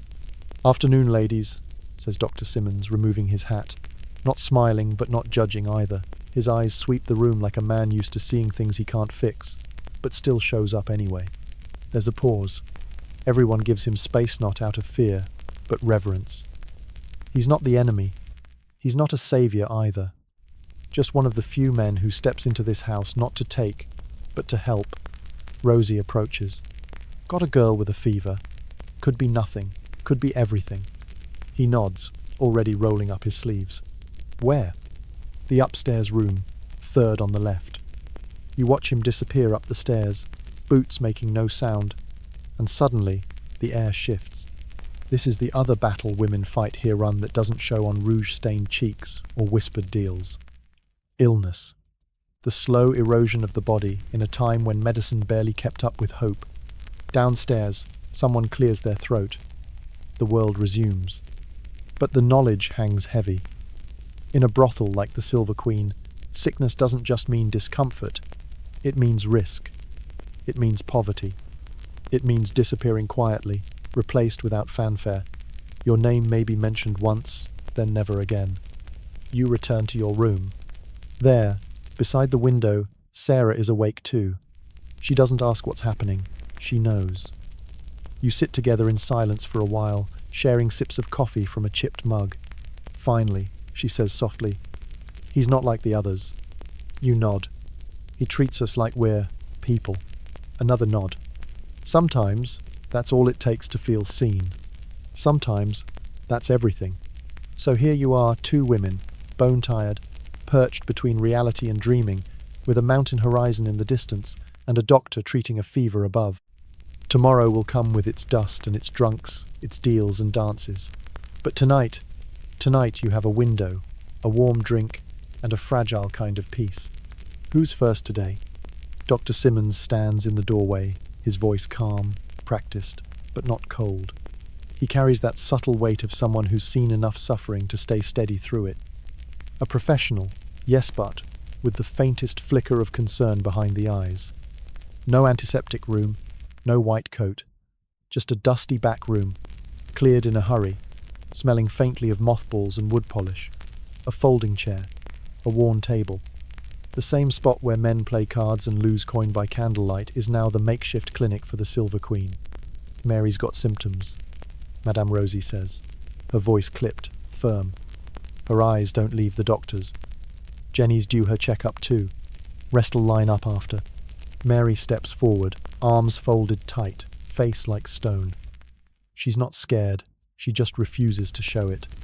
No one speaks. The others pretend to chat soft words about laundry or breakfast or the new cattle buyer coming through, but no one really hears what's being said. We're all listening to what we're not saying. What's happening behind that door, matters more than anyone lets on. 15 minutes later, Mary reappears. Her face is unreadable. Jenny. That's all she says. Jenny stands, smooths her skirt, walks with the kind of calm that takes effort, the kind you wear like armor. And then, one by one, we follow. Doc Simmons is efficient. His questions are quick. Any unusual pain? Fever?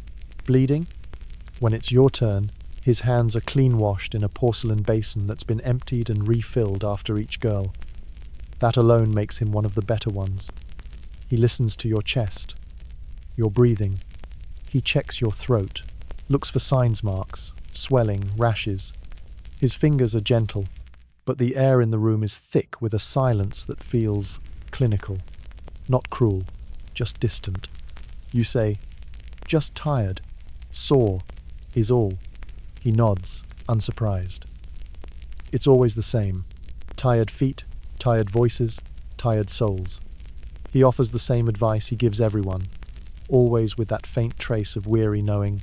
Rest when you can, drink water, wash after every customer. That last part washing's one of the only things that actually helps. In a world without penicillin, with no concept of germs as we know them, that single habit is more life-saving than all the fake elixirs in town. When the final examination is done, Simmons confers in low tones with Madame Rosie. We don't hear the words, but we hear what follows. "She's out for at least 2 weeks," he says suddenly louder, "and the medicine 3 times a day." He hands Rosie a small, dark bottle. No one asks what's in it. Might be laudanum, might be mercury, could be opium mixed with molasses. It's all guesswork. The label says, tonic. The bottle says, maybe. Mary stares at it like it might bite. Simmons packs his bag, pulls out a folded piece of paper, his bill. Rosie unfolds it, barely blinks, then reaches into her coin pouch. Metal clinks against the wood table. It's a lot. Quietly, the doctor nods his thanks. He tips his hat, walks out. After he leaves, something in the room sags. Mary stays in her seat, hands in her lap, fingers tight around each other. Her face still holds, but only barely. Sarah moves to sit beside her, voice soft. "How bad?" Mary doesn't answer right away. "Early stages," she finally says. "He said if I rest, take the drops, I might be okay." Might. That word hangs in the air like smoke. There's always a might. Might be okay. Might get worse. Might never work again. Might not live to see winter. In this house, might is a prayer and a threat at once.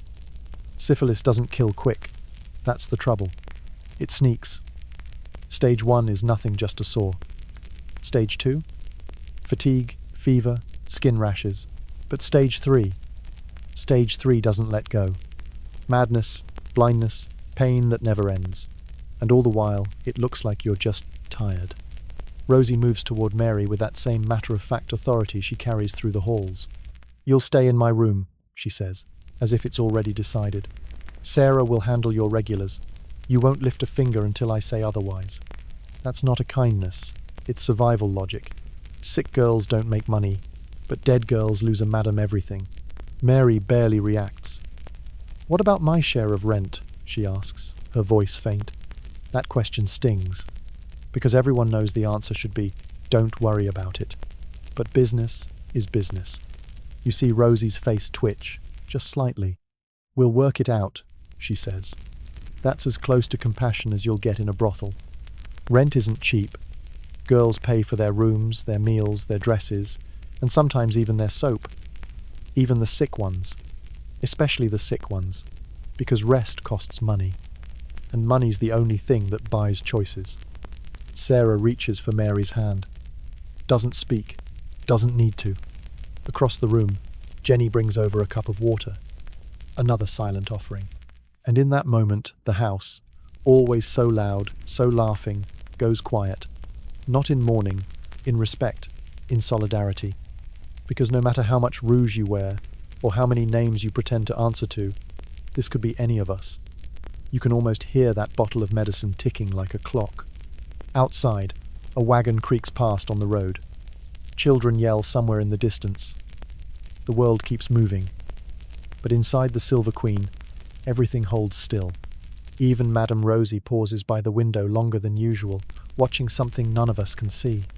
"Get her upstairs," Madame Rosie says firmly, her voice clipped, no room for argument. "She's done for now. Rest. Doctor's orders." Mary doesn't protest, her body already leaning, as if her bones heard the verdict before her ears did.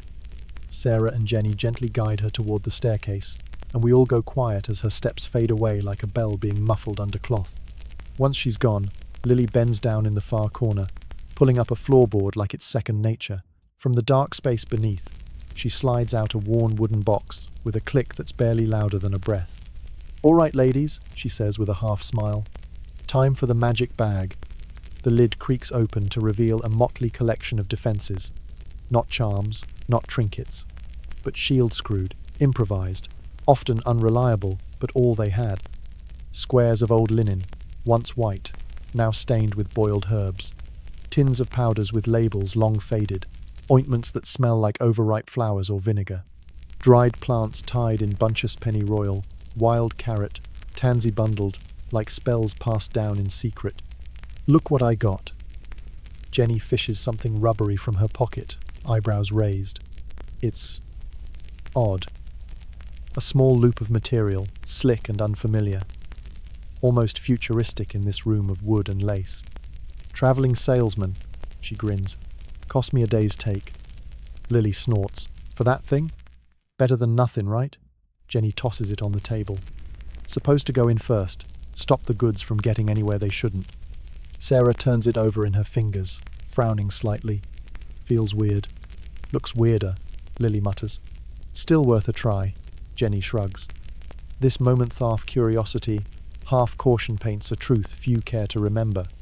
In a time before clinics and leaflets, before pamphlets in waiting rooms and PSAs on the radio, women like these built their own kind of science, passed between whispers, shared like treasure. "I still say vinegar's the safest bet," Lily adds, matter of fact. "Burns like sin," Sarah grumbles, rubbing her stomach at the memory. "Yeah, well," Lily looks toward the stairs.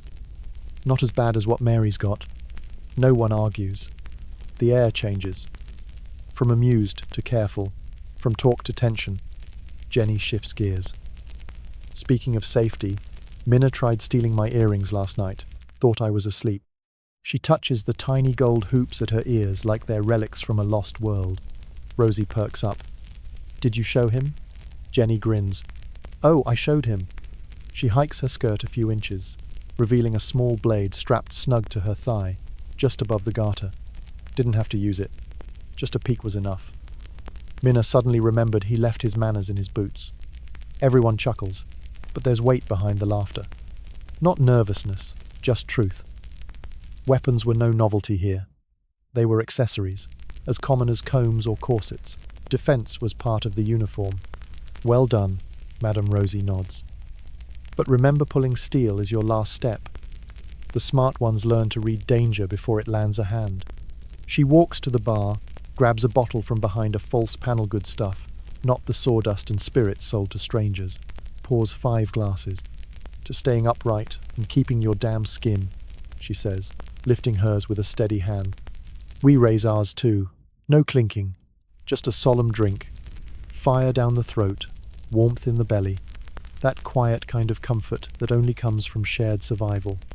But peace never lingers. Jim steps through the door, wind at his back and something in his eyes.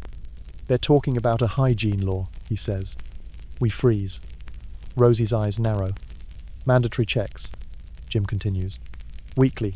Doctor's orders. Maybe even registry." The silence sharpens. We already do our own exams. But government involvement? That's a different beast. "Who's behind it?"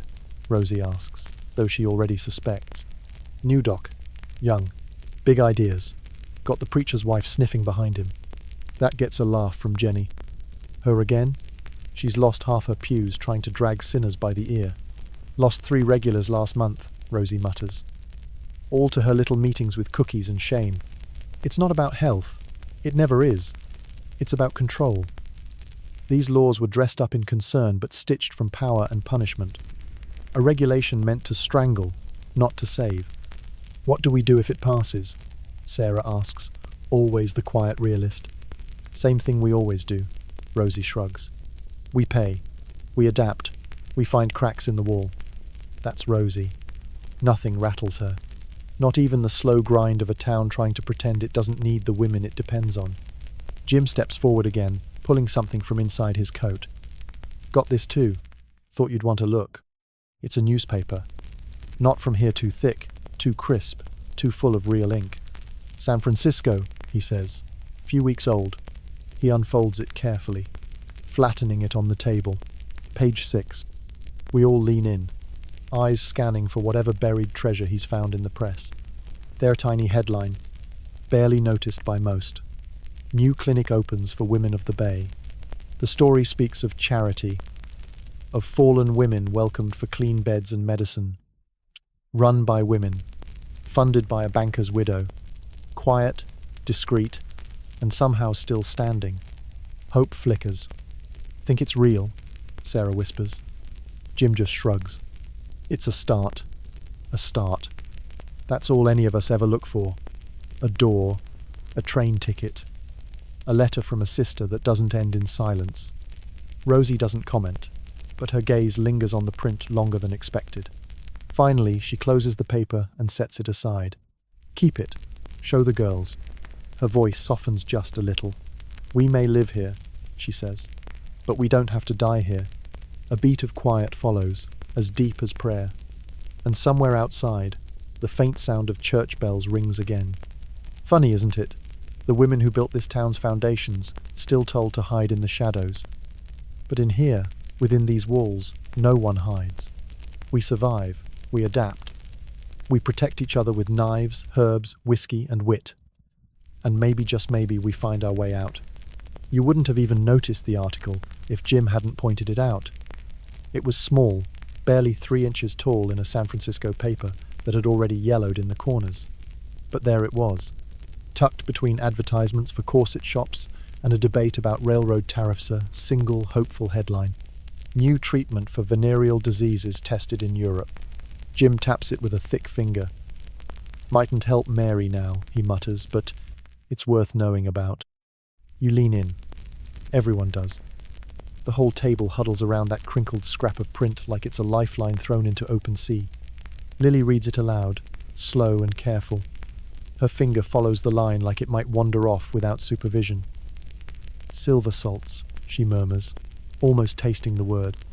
You hear the curiosity in her voice. And something else, too. Hope? No too cautious for that. Maybe curiosity's cautious cousin.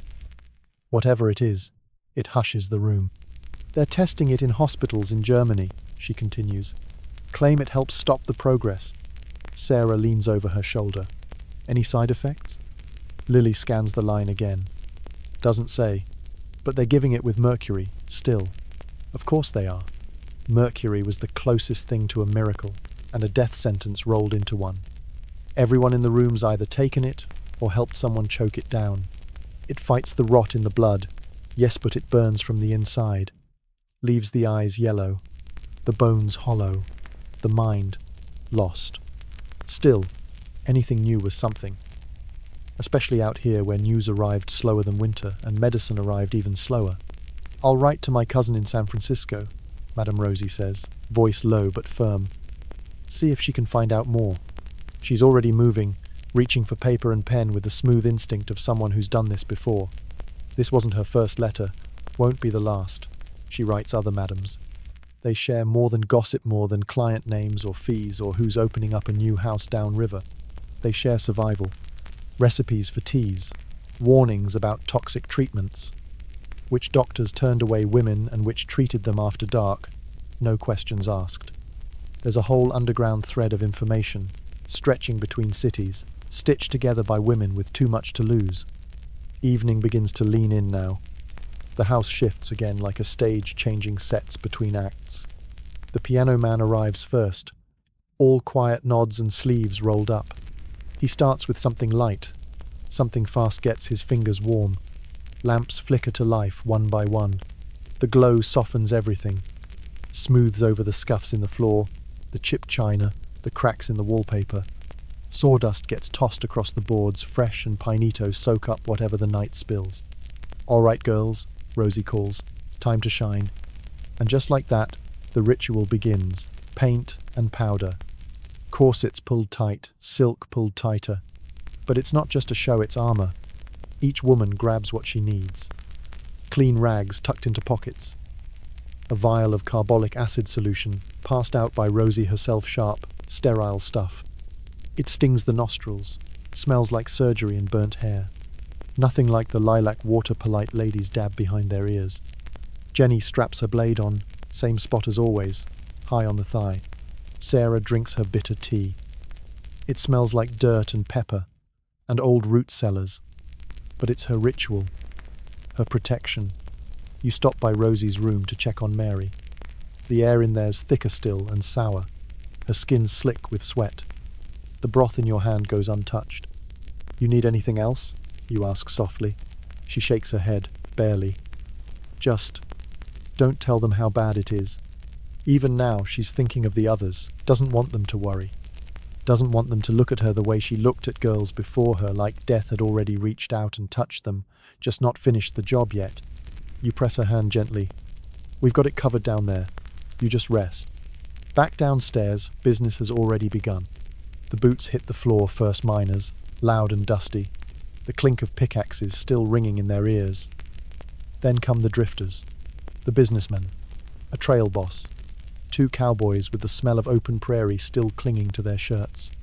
You slide into the crowd like water, smile when needed, laugh when necessary, touch when useful, and always watch.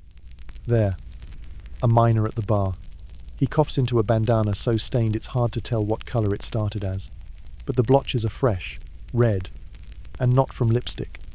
You don't blink, just catch Sarah's eye and tilt your head ever so slightly. She moves fast, polite. "Jim," she says, loud enough for everyone near the bar to hear. "Rosie said no sick folk tonight. Doctor's orders after what happened last month. No fight." The miner downs his drink, tips his hat, and leaves without a word. No fuss, just a line drawn, quiet and firm. These little defenses, they matter. More than the medicine, more than the politics. These quiet boundaries are the difference between a thriving house and a dying one. Later you find yourself talking to a stranger. Sharp suit, clean collar, not a rancher, not a miner, not local. He speaks slow, polite, educated. "I'm a physician," he says. "Philadelphia, studying disease patterns in mining communities." You keep your smile easy, your eyes steady. Inside, though, you're already measuring the weight of this man. Legit? Dangerous? Just curious?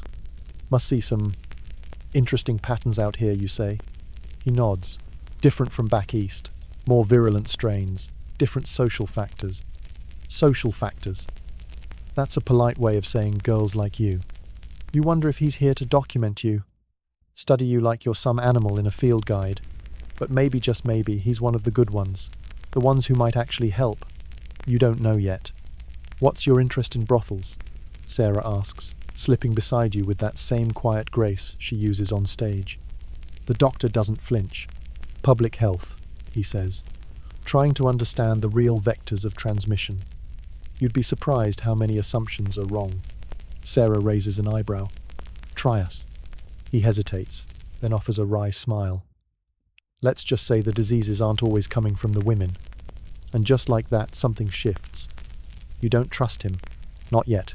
But you listen a little closer. Outside, the moon hangs low and swollen. Inside, laughter mixes with piano and perfume. Somewhere, Mary tries to sleep. Somewhere else, news from Europe makes its slow, uncertain way toward the frontier.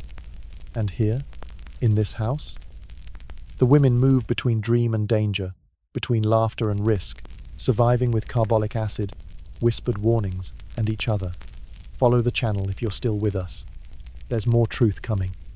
They say people come to the frontier to disappear, but sometimes it's not just outlaws or debtors slipping into the dust. Sometimes it's men with doctorates and motives you can't quite read. He leaned across the bar, his voice calm, eyes curious.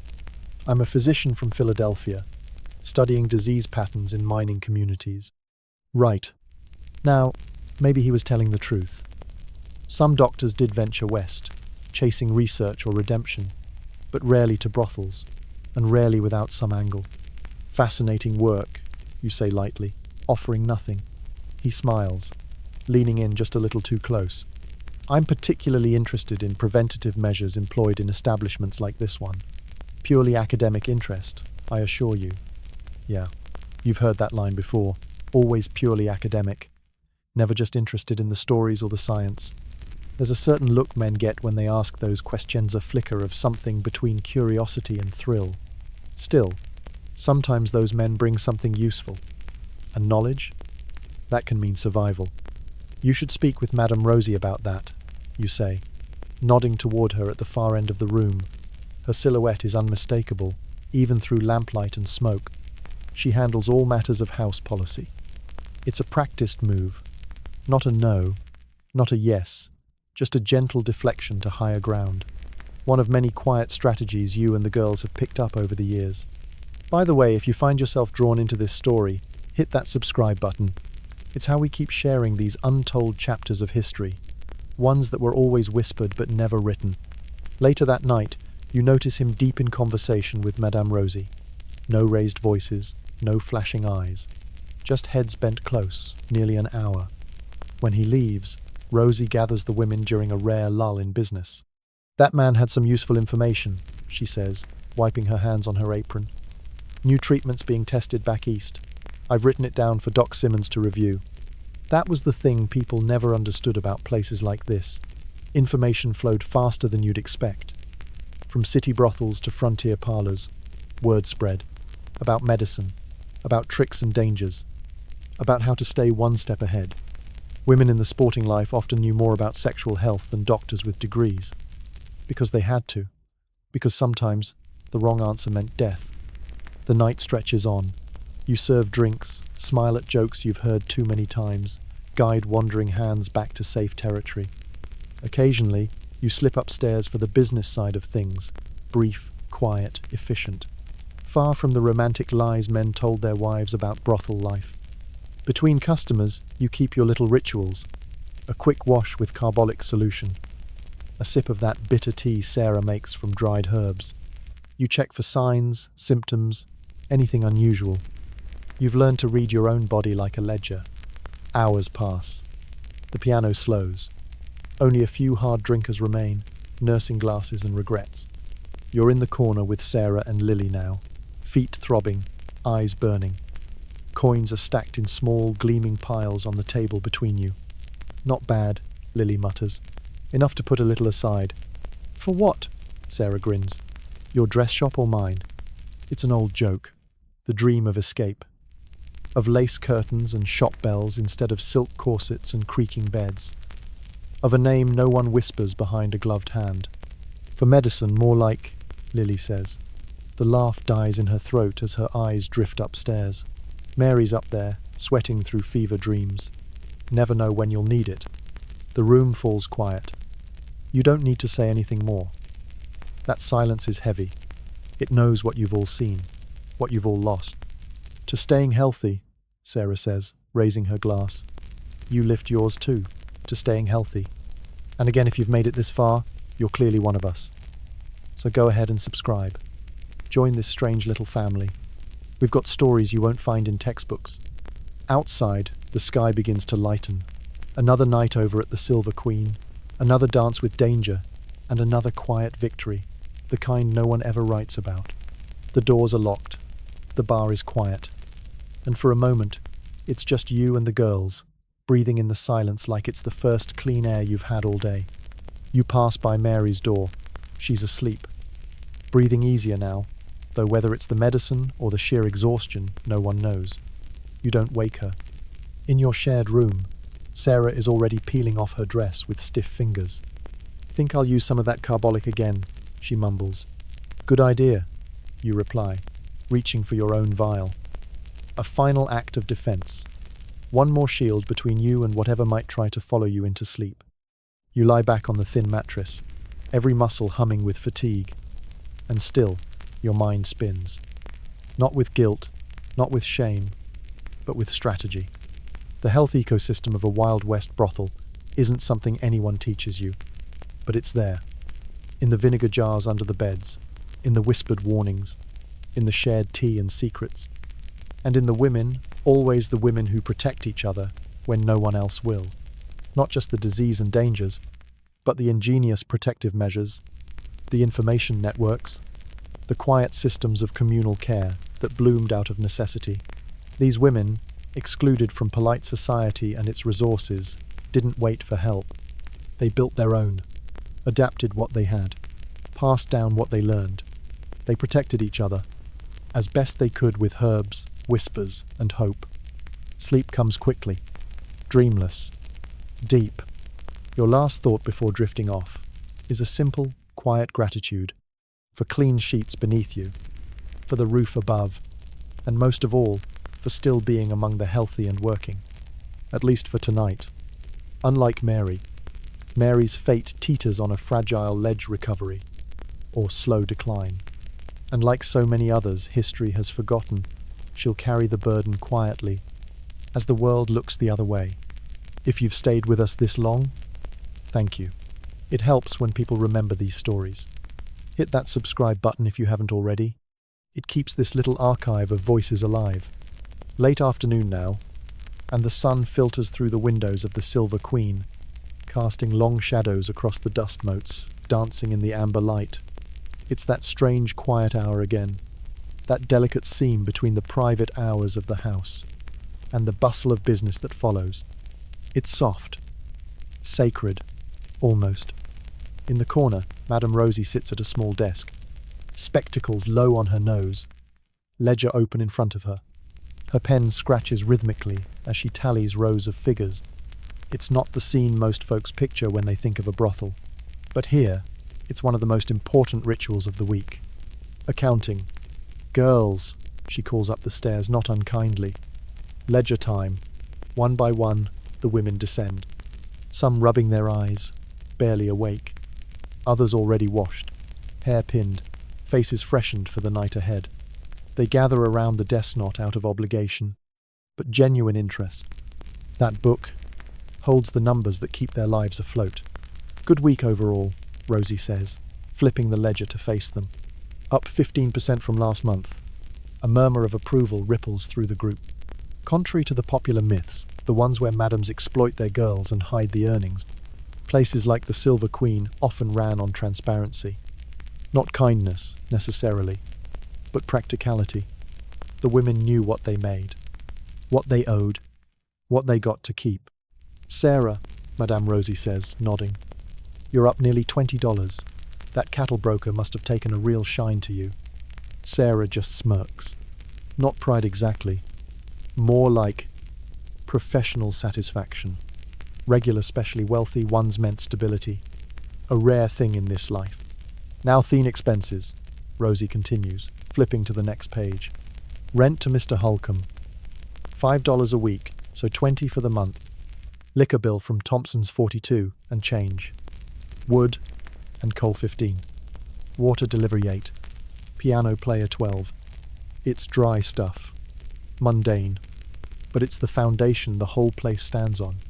In remote towns like this, supplies don't come cheap. Nothing does.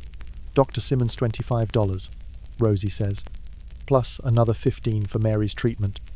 Healthcare, always expensive. No insurance, no safety net. Just hard-earned coin. Or nothing. Protection money? Lily asks plainly. Rosie doesn't flinch. 15 to Marshall Davis. 10 to Deputy Wilson. And that's just how it is. The same men who preach morality in the church pews on Sunday collect their cut from vice every week like clockwork. Sometimes it's formalized. Sometimes it's hush money. Either way, it's expected. What about the new marshal? Sarah asks, quiet now. The room stills slightly. Handled, Rosie replies, her voice firmer now. Mr. Finch at the bank is seeing to it. It's not just business within these walls. It's diplomacy with the outside world. Bankers, sheriffs, suppliers. They're all part of the web. Brothels like the Silver Queen didn't survive just because they were hidden. They survived because they were connected. And if this perspective is showing you a side of history you've never seen before, don't forget to subscribe. This isn't the story they taught in school, but it's real, and someone ought to remember it. Rosie closes the ledger and sets down her pen. There's no applause, just a nod of mutual understanding. Everyone knows what's owed, what's fair, what's coming. Downstairs, the piano man starts warming up, his notes drifting up the stairs like smoke. Outside, boots are crunching on gravel. Voices rise. Another night is beginning. The women disperses them to wash, others to dress. You stay a moment longer, watching Rosie straighten the stacks of coins, her fingers moving with quiet precision. There's dignity in it, even here, especially here. Privately patronizing establishments like the Silver Queen often came with unspoken perks. Protection, for one. Wealthy men in high offices, judges, bankers, older menthos who might publicly condemn such places, were often the very ones who quietly ensured they kept running. Their influence shielded houses like this from the harshest blows of the law. "Now your shares," Madame Rosie says, her voice firm, back to business as she flips to a fresh page in the ledger. There's a hush in the room. This is the part that matters most. Earnings distribution in brothels like the Silver Queen was a complicated affair. In some towns, women were paid like employees earning a flat cut. In others, they rented their rooms like vendors at a market, keeping what they made. At Rosie's, the arrangement was somewhere in between. "Same deal as always," she says, glancing up at you as the newest girl in the room. "The house takes 40%. You keep 60. Out of your share. You cover board, laundry, and anything personal. What's left yours to spend or save." It's surprisingly fair by the standards of the time. Many brothels took half, or more. Some demanded kickbacks for costumes, for doctors, for everything down to the sheets on the bed. Rosie, for all her iron ways, ran a house with dignity. And that explained the loyalty. "Jenny," Rosie continues, flipping to the figures, $128 this month. Your share 70, 6 and some change. She counts bills and coins, neat and crisp, and pushes them across the table. Board is 15, laundry's 3, leaves you 58 clear. Jenny accepts the payout like it's routine, but you watch her fingers move. She counts the cash once, twice, carefully, quietly. $58. In the 1870s, that was no small amount. More than a blacksmith or a bank clerk made in a whole month. More than most wives ever saw. It was power. Risky. Dangerous. Yes, but still freedom, stacked in coins and folded paper. "What about Mary's share?" Sarah asks, tilting her head toward the stairs. Mary still hasn't stirred. "Half pay during recovery," Rosie says without hesitation. House rules. A ripple of agreement follows. It's not generous, but it's something. And in this business, that meant a lot. One by one, the women come forward, hands out, earnings counted, debts tallied, the same rhythm every week. When your turn comes, you step up, pulse steady, expression neutral. Your pile isn't large, but it's yours. And that means everything. You take the bills with a mixture of quiet pride and sober realism. This is freedom. And its price. "Don't forget to save a little," Rosie says, snapping the ledger shut. "Never know when you'll need it." It's a line you've heard before, and it never sounds like a suggestion. More like a warning. A reminder that time in this life is short. The career of a soiled dove, as they called, it rarely lasted long. Disease, violence, addiction, sometimes just age. And all of them came faster than expected. So the smart ones saved. For a boarding house, a hat shop, a cabin of their own somewhere up in Carson Valley. "Speaking of saving," says Jim, the handyman, approaching the desk with an envelope in hand, "land office notice came today." Rosie snatches it quickly. Her eyes move across the paper, and for the first time today she smiles. "It's done," she says, voice steady but light. "The plot on C Street. It's mine. Deed registered." A silence follows then, a burst of excitement. Rosie had talked about buying that land for months. Now, it's real. Gonna build that new place after all? Lily asks, leaning forward. Come spring, Rosie nods. 2 stories, 10 rooms, proper plumbing. The words hang in the air like incense. 10 rooms, proper plumbing. Luxury in this dusty town. Something to dream on. You'll all have a place there, Rosie says, scanning the room. Assuming you stay out of trouble and keep bringing in the business. The message is clear. Keep your head down. Do your job. The rewards come to those who last. This wasn't just a house of women. It was a business. And Rosie was its general, building an empire quietly, carefully. The front door swings open with a loud clack, and silence falls again. A woman enters, well-dressed, middle-aged, definitely not one of them, and not the kind of visitor that bodes well. The women freeze, instinctively tense. Respectable ladies didn't walk into brothels, not without a reason. Mrs. Peterson, Rosie says, straightening. Her voice is calm, but cautious. What brings you to my establishment? The woman, perhaps 40, wears a high-necked dress and an expression of tightly wrapped discomfort. She is elegance and authority, sewn into satin. Business, Miss Rosie, she says at last. Not moral outrage, not gossip, not threat. Business. The word sends another ripple through the room. A well-dressed stranger catches your eye. Clearly not a miner, not a cowboy, his clothes too clean, his boots too polished. His gaze isn't leering but calculating, observant. There's a kind of quiet confidence in how he holds his glass, like someone used to being listened to. You cross toward him slowly, that smooth walk you've practiced until it feels like second nature. He watches you approach, says nothing at first. Then finally, with a faint nod, Evening. Don't suppose you'd care to join me for a drink? You do. And as you sit, the way he studies you feels different from the usual appraisal. It isn't your body he's sizing you, it's your mind. Name's Whitman, he says. Business interests in Sacramento. But I find myself passing through often. His voice is low, measured, polished. A man who knows how to hold a room without raising his tone. You smile, politely but cautiously. Passing through, you echo. Virginia City's a long way from Sacramento. He nods. But profitable. Mining contracts, freight routes, and... He pauses, eyes flicking around the room. Real estate investments, which I suspect is what Mrs. Peterson was here about. Your heart skips slightly. He'd seen. He'd understood. You do keep sharp company, he adds, raising his glass with a ghost of a smile. You sip slowly, watching him over the rim. He knows more than he lets on. You file it away. You're not just here for pleasure, are you? You ask softly. He chuckles. No, but I never mix work and pleasure on the first night. That earns him a genuine laugh from you. He might be dangerous, but at least he has charm.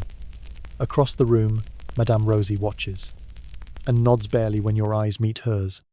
She's seen enough to know this might be worth something, or nothing. That's always the gamble. Later, as the night deepens and the whiskey flows easier, the room settles into its old rhythm. Cards at one table, laughter rising near the piano, the scent of smoke, cheap cologne, and anticipation thick in the air. You slip away for a moment of quiet. Upstairs, in your room, you find the candy tin Sarah gave you. You open it carefully. There are already 3 folded bills beneath the false bottom, small savings, but growing. You press your thumb against them gently. This is your safety net. Your way out eventually. There's a knock. It's Lily. She enters silently, sitting beside you on the bed. Do you think she'll be okay? She asks. You don't need to ask who. Mary. You glance toward the wall. Still no sound from the next room. No footsteps. No cough. I hope so, you whisper. She's strong. Lily nods, and then, after a moment, leans her head on your shoulder.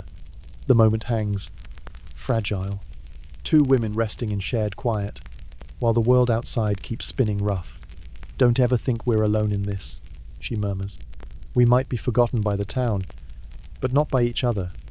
You squeeze her hand gently, and down below the music swells again. It's another night, another round, another breath taken in defiance of everything that says you shouldn't be here. But you are, and you're surviving. Another month like this, she says softly, and I'll have enough for the dress shop. You smile in the dim light, the kind of smile that's both hopeful and tired. You don't say anything right away, just nod. Because the truth is, you've heard these dreams before, spoken in whispers between shifts, over shared meals, or after long silent nights. And sometimes they come true, sometimes they don't. But hope costs nothing. And in this line of work, hope is one of the few luxuries that doesn't need to be bought. A breeze slips in through the cracked window, cool against your skin. You lie back slowly, feeling the aches in your hips, your shoulders, the stiffness behind your knees.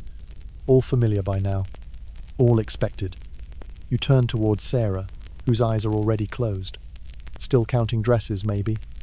Or maybe just counting the days until she can walk away from this place for good. You stare at the ceiling. There's silence now. The house has gone still. No boots stomping across the floor. No laughter. No coin clinking in glasses. Just the ticking of the old clock in the hallway and the soft, rhythmic breathing of women who've survived one more night. And as your own eyes begin to close, as sleep finally drapes itself over your bones like a warm blanket, you wonder, will it always be like this? Or will you too one day have enough? Enough to leave. Enough to live. Enough to be more than just a name scribbled in Madame Rosie's ledger. Your hand slips beneath your mattress, fingertips brushing against the edge of Sarah's tin. You rest it there, just for a moment. Because it's not just money in that box. It's choices. It's safety. It's a future. And as you drift into sleep, you carry one last thought with you. A simple truth forged in the quiet math of survival. Every dollar you save is one step closer to being free. You gonna open it? You ask gently, your voice barely rising above the hum of the afternoon.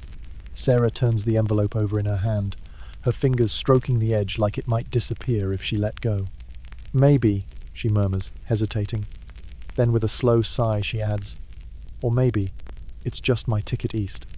She doesn't look at you when she says it, but you hear the tremble under her words, like a thread stretched too tight.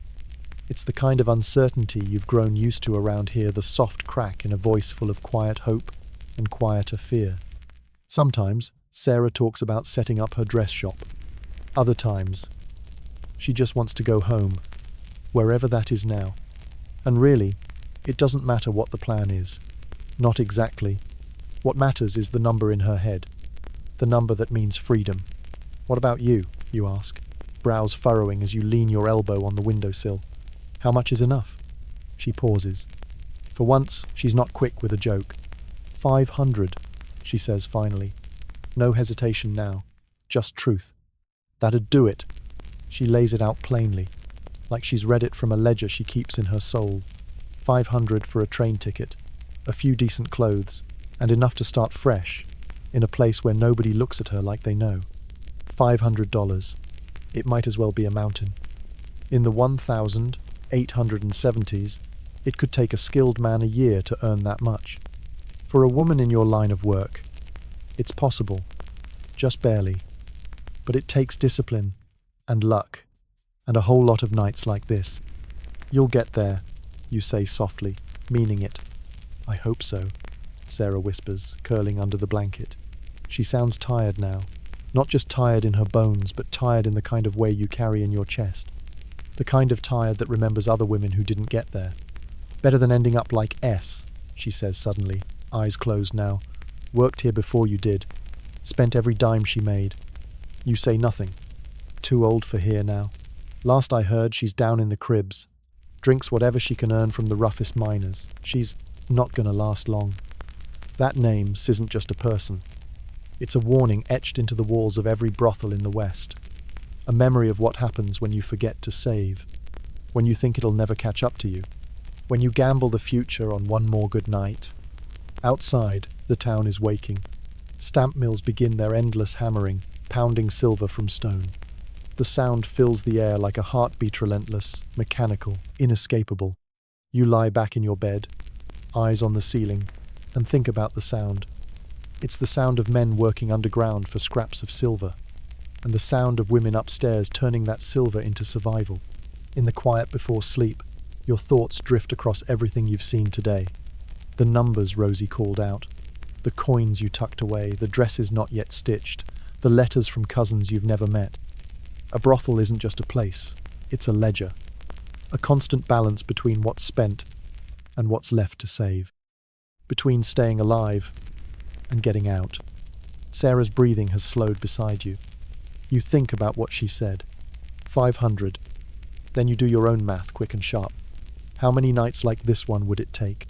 How many drinks sold, men charmed, hours upstairs?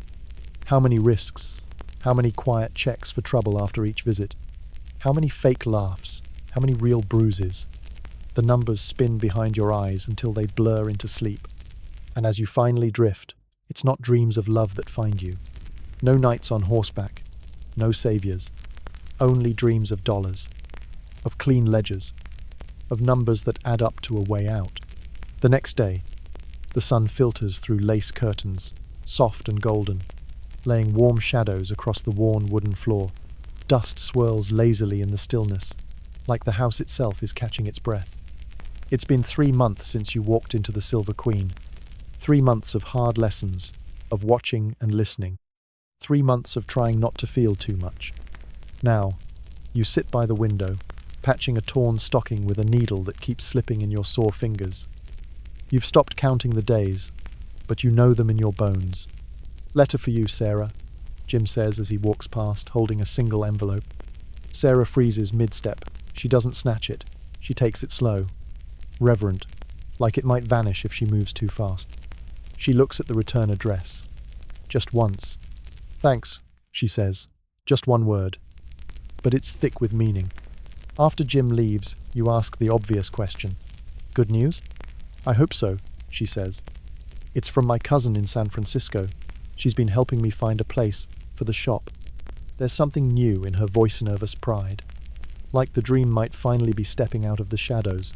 "Got the last 50 last night," she adds, voice low. "That brings me to 520. Just enough." She doesn't smile. Not yet. But her shoulders ease a little. She's done it.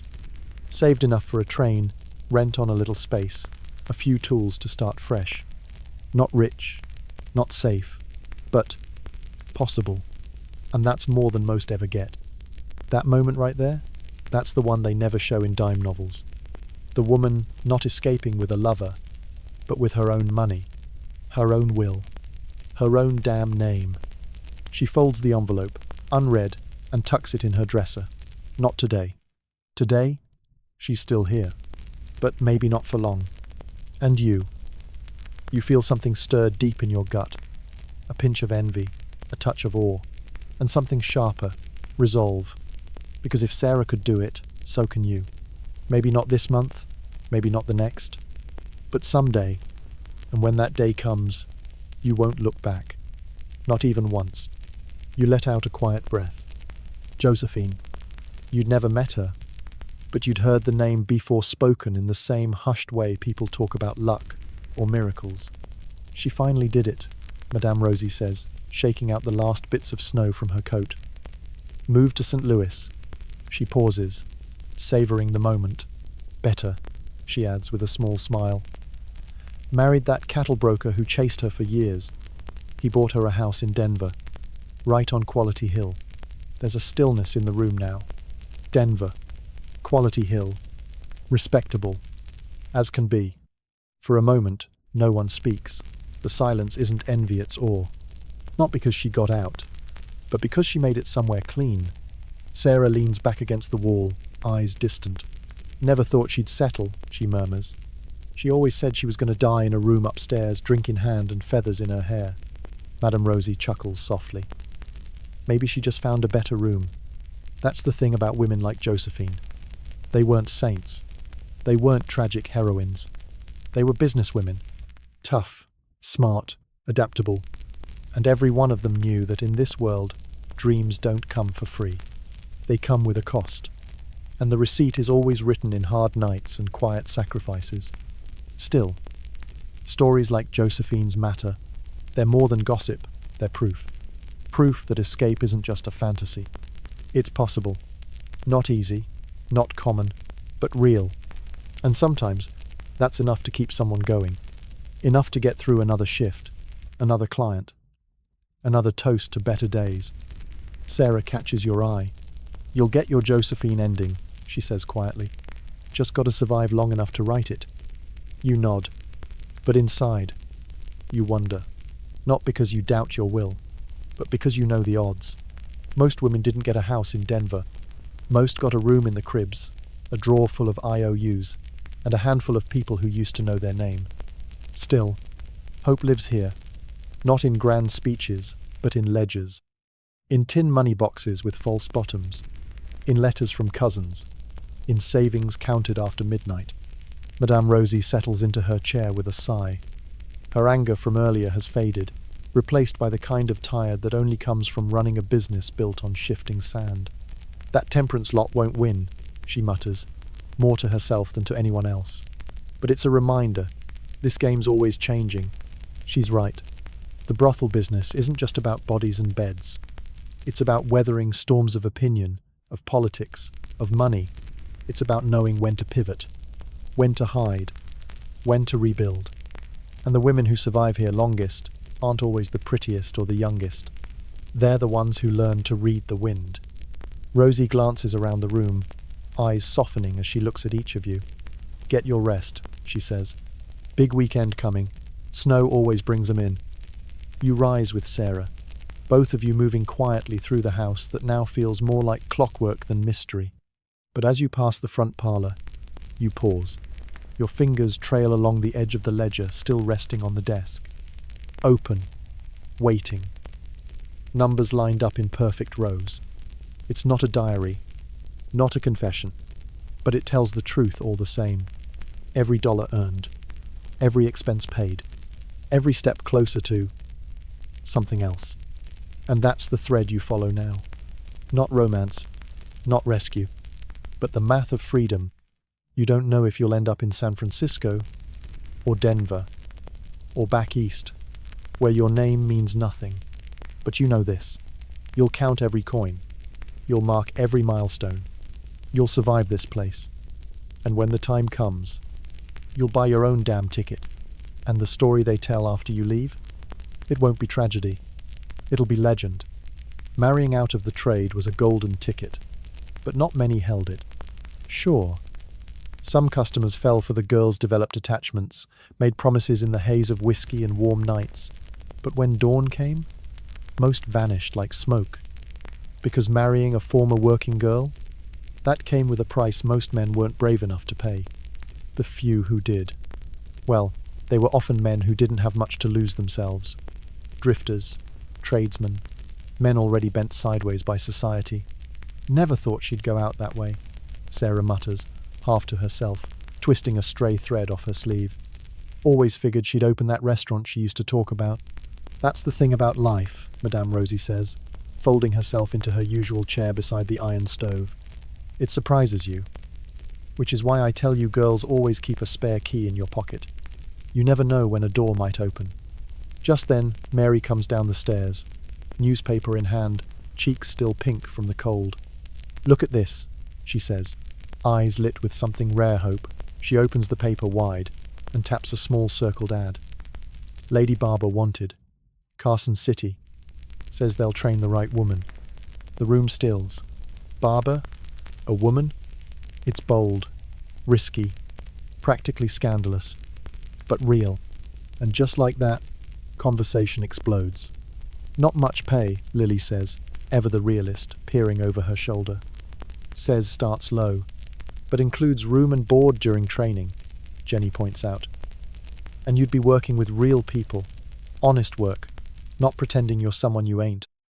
That last part hits hard. Pretending. That's the weight they all carry, not the corsets, not the drunks, not even the aching feet, but the pretending, the constant performance, the double life that never quite feels real, but always leaves a mark. I might write to them, Mary says, folding the ad carefully like it's made of glass. Once I've saved a little more, I've got steady hands, always did. These weren't idle daydreams, these were plans. Escape routes quietly drawn in the margins of brothel life. Not fantasies of being rescued by some knight in a clean suit, but strategies, tactics. Real paths to somewhere else, somewhere quieter, somewhere with doors that locked from the inside.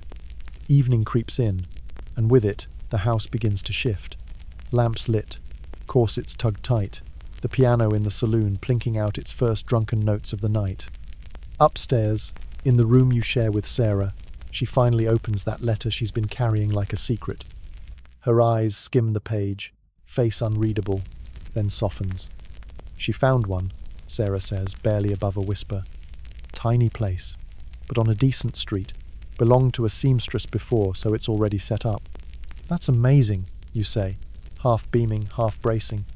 The joy in your voice is real, but so is the shadow of losing her. I'll write back tomorrow, confirm everything. Then I'll give Rosie my notice. She folds the letter like it's a banknote, smooth and precise. 2 weeks. That should be enough to bring in someone new. Brothels adapted quickly. Always had. Girls came and went like the weathersome lasted years. Others, barely a month. But the house remained. Like the piano or the Barrett had its place in the town's bloodstream. I'll miss you, though, you say quietly, helping her with the buttons on her deep blue satin dress. You'll be fine, she smiles. And hey, maybe next year you'll come to San Francisco. I'll need help running the shop. It's a sweet offer, soft as a lullaby, but just distant enough to feel like a dream. Still, maybe. And if you're still listening, maybe you need to hear this too. Follow the channel. Because stories like this, hard, honest, full of grit and grace, they don't show up by accident. Stick around. Downstairs, the night begins its dance. Whiskey poured. Laughter tossed between smoke rings. Business carried out beneath the rhythm of a ragtime tune. But tonight, everything feels different. You don't just see customers, you see timelines, futures, alternate versions of everyone here. Just before midnight, someone walks in that stops the room. An older woman, dressed fine, hair pinned just right, and clearly uncomfortable to be here. She doesn't linger, doesn't flirt. She looks straight at Jim and says, "Tell Madame Rosie I'd like a word." Jim blinks, then nods. "Mrs. Langford," Rosie says when she appears, eyes narrowing. Now that's a surprise. Without a word, she motions her toward the back office. They vanish behind the door like two ghosts reuniting in secret. The rest of the girls are buzzing with curiosity. What respectable woman comes into a brothel on purpose? At this hour? Millinery, Lily whispers, tilting her head toward the office. Bet it's about that hat shop. You glance over, eyebrows raised. Rosie's got money in it, Lily explains. Set it up for one of the girls who got out. She owns half. Your jaw tightens not with judgment, with awe. It's like peeling back a curtain. Behind the rouge and ribbons, Rosie's running something deeper than just a brothel. She's building a portfolio. Respectable businesses, quiet investments, real estate, shops, a future. That's the unspoken rule of this place. You don't just survive. You strategize. Sarah leans in, smiling. Hats are safe. Nobody ever asks a woman running a hat shop what she used to be. She's right. There weren't many roads out of this life. Teaching, cleaning, maybe nursing. All of them paid poorly, all of them exhausting.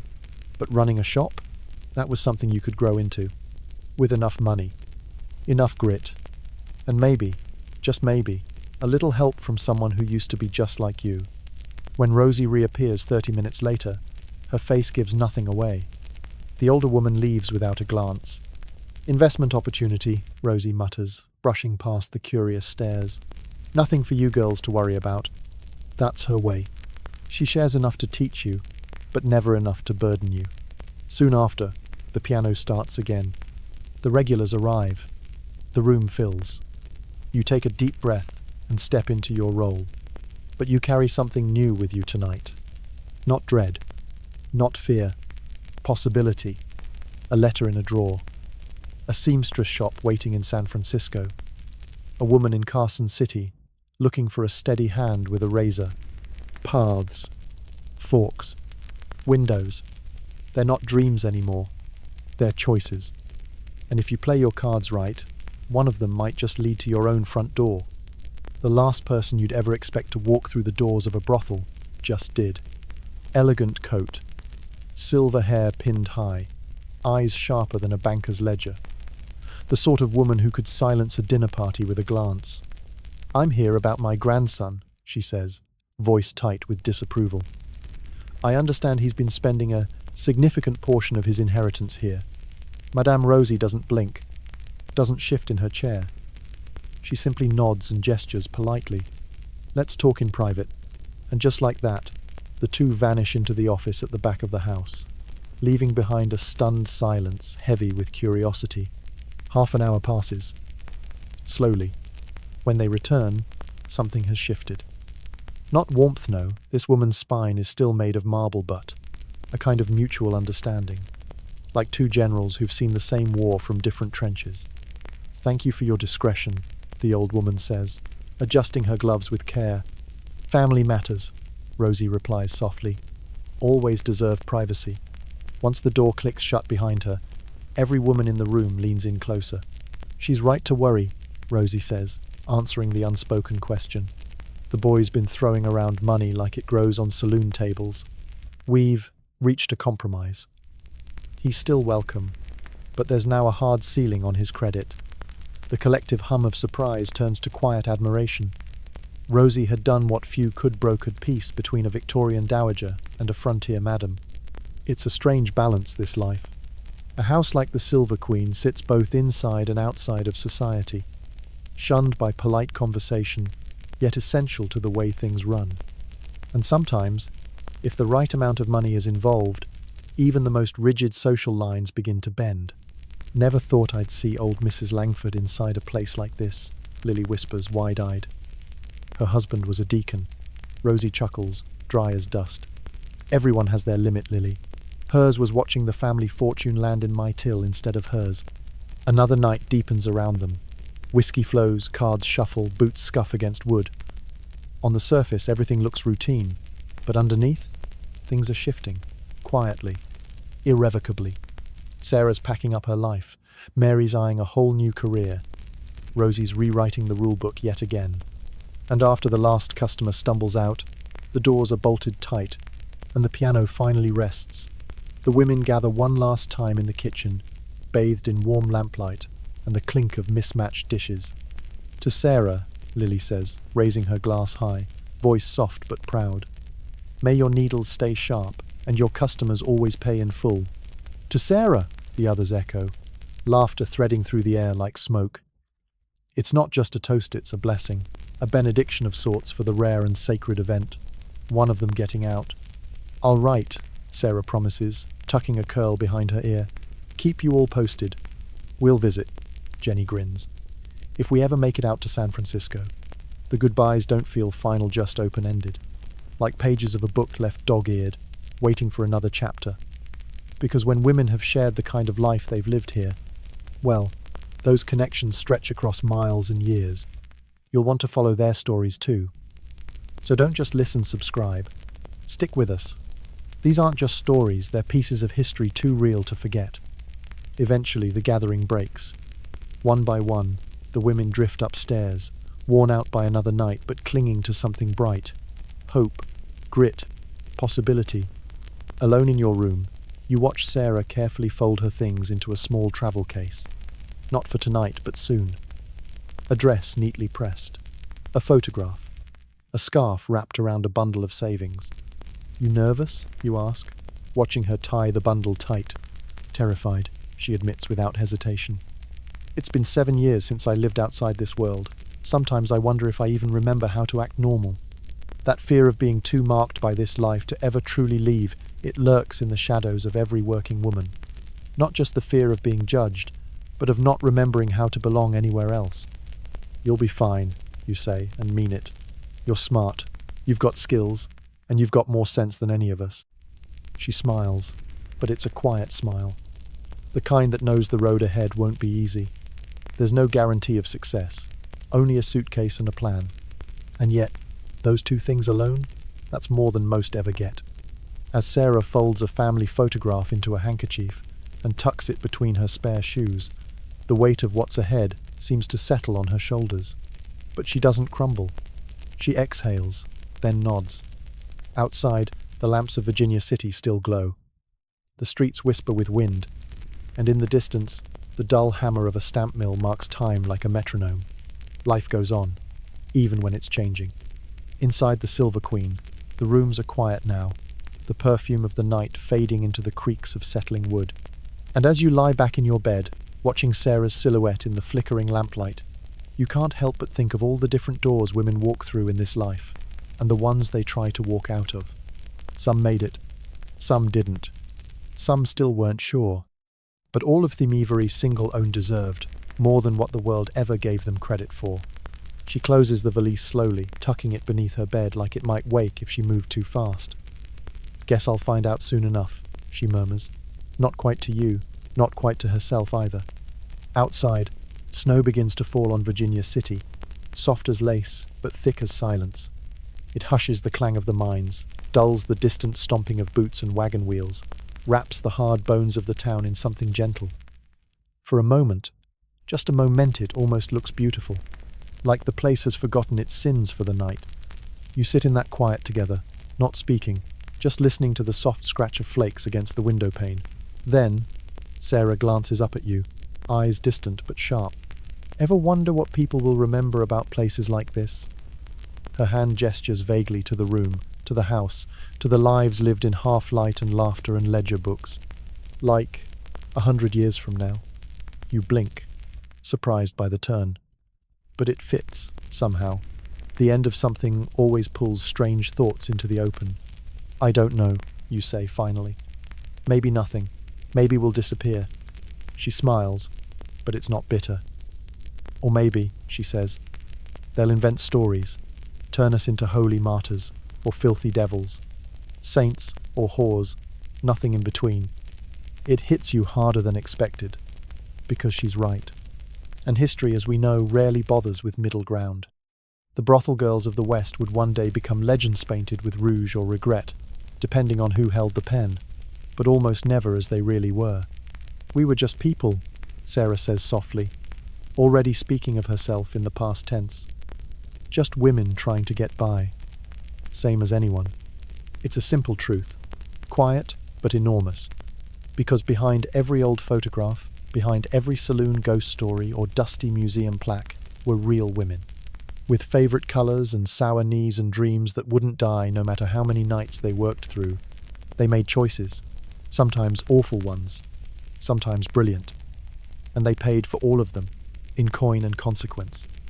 And somehow they survived longer in the memory of places like this than anyone expected. As you finally lie back on your mattress, your body tired but your mind still turning, you take stock, not just of the day but of the legacy, the invisible inheritance left behind in houses like the Silver Queen. It wasn't all tragedy. It never is. These women helped build this town. Their money paid for lumber and lessons, church pews and school teachers. They created a web of support when no one else would. They learned to read men the way miners read quartz looking for signs of danger or gold. They influenced the world more than it will ever admit, through language, through fashion, through quiet resistance. And on a smaller scale closer, more personal, there were the legacies like Sarah's, a suitcase of savings. A new life packed carefully beside a photograph of her brother, courage disguised as everyday planning. The snow keeps falling, and somewhere in the distance, a whistle blows on of the midnight freight trains winding east, carrying passengers and possibilities into the dark.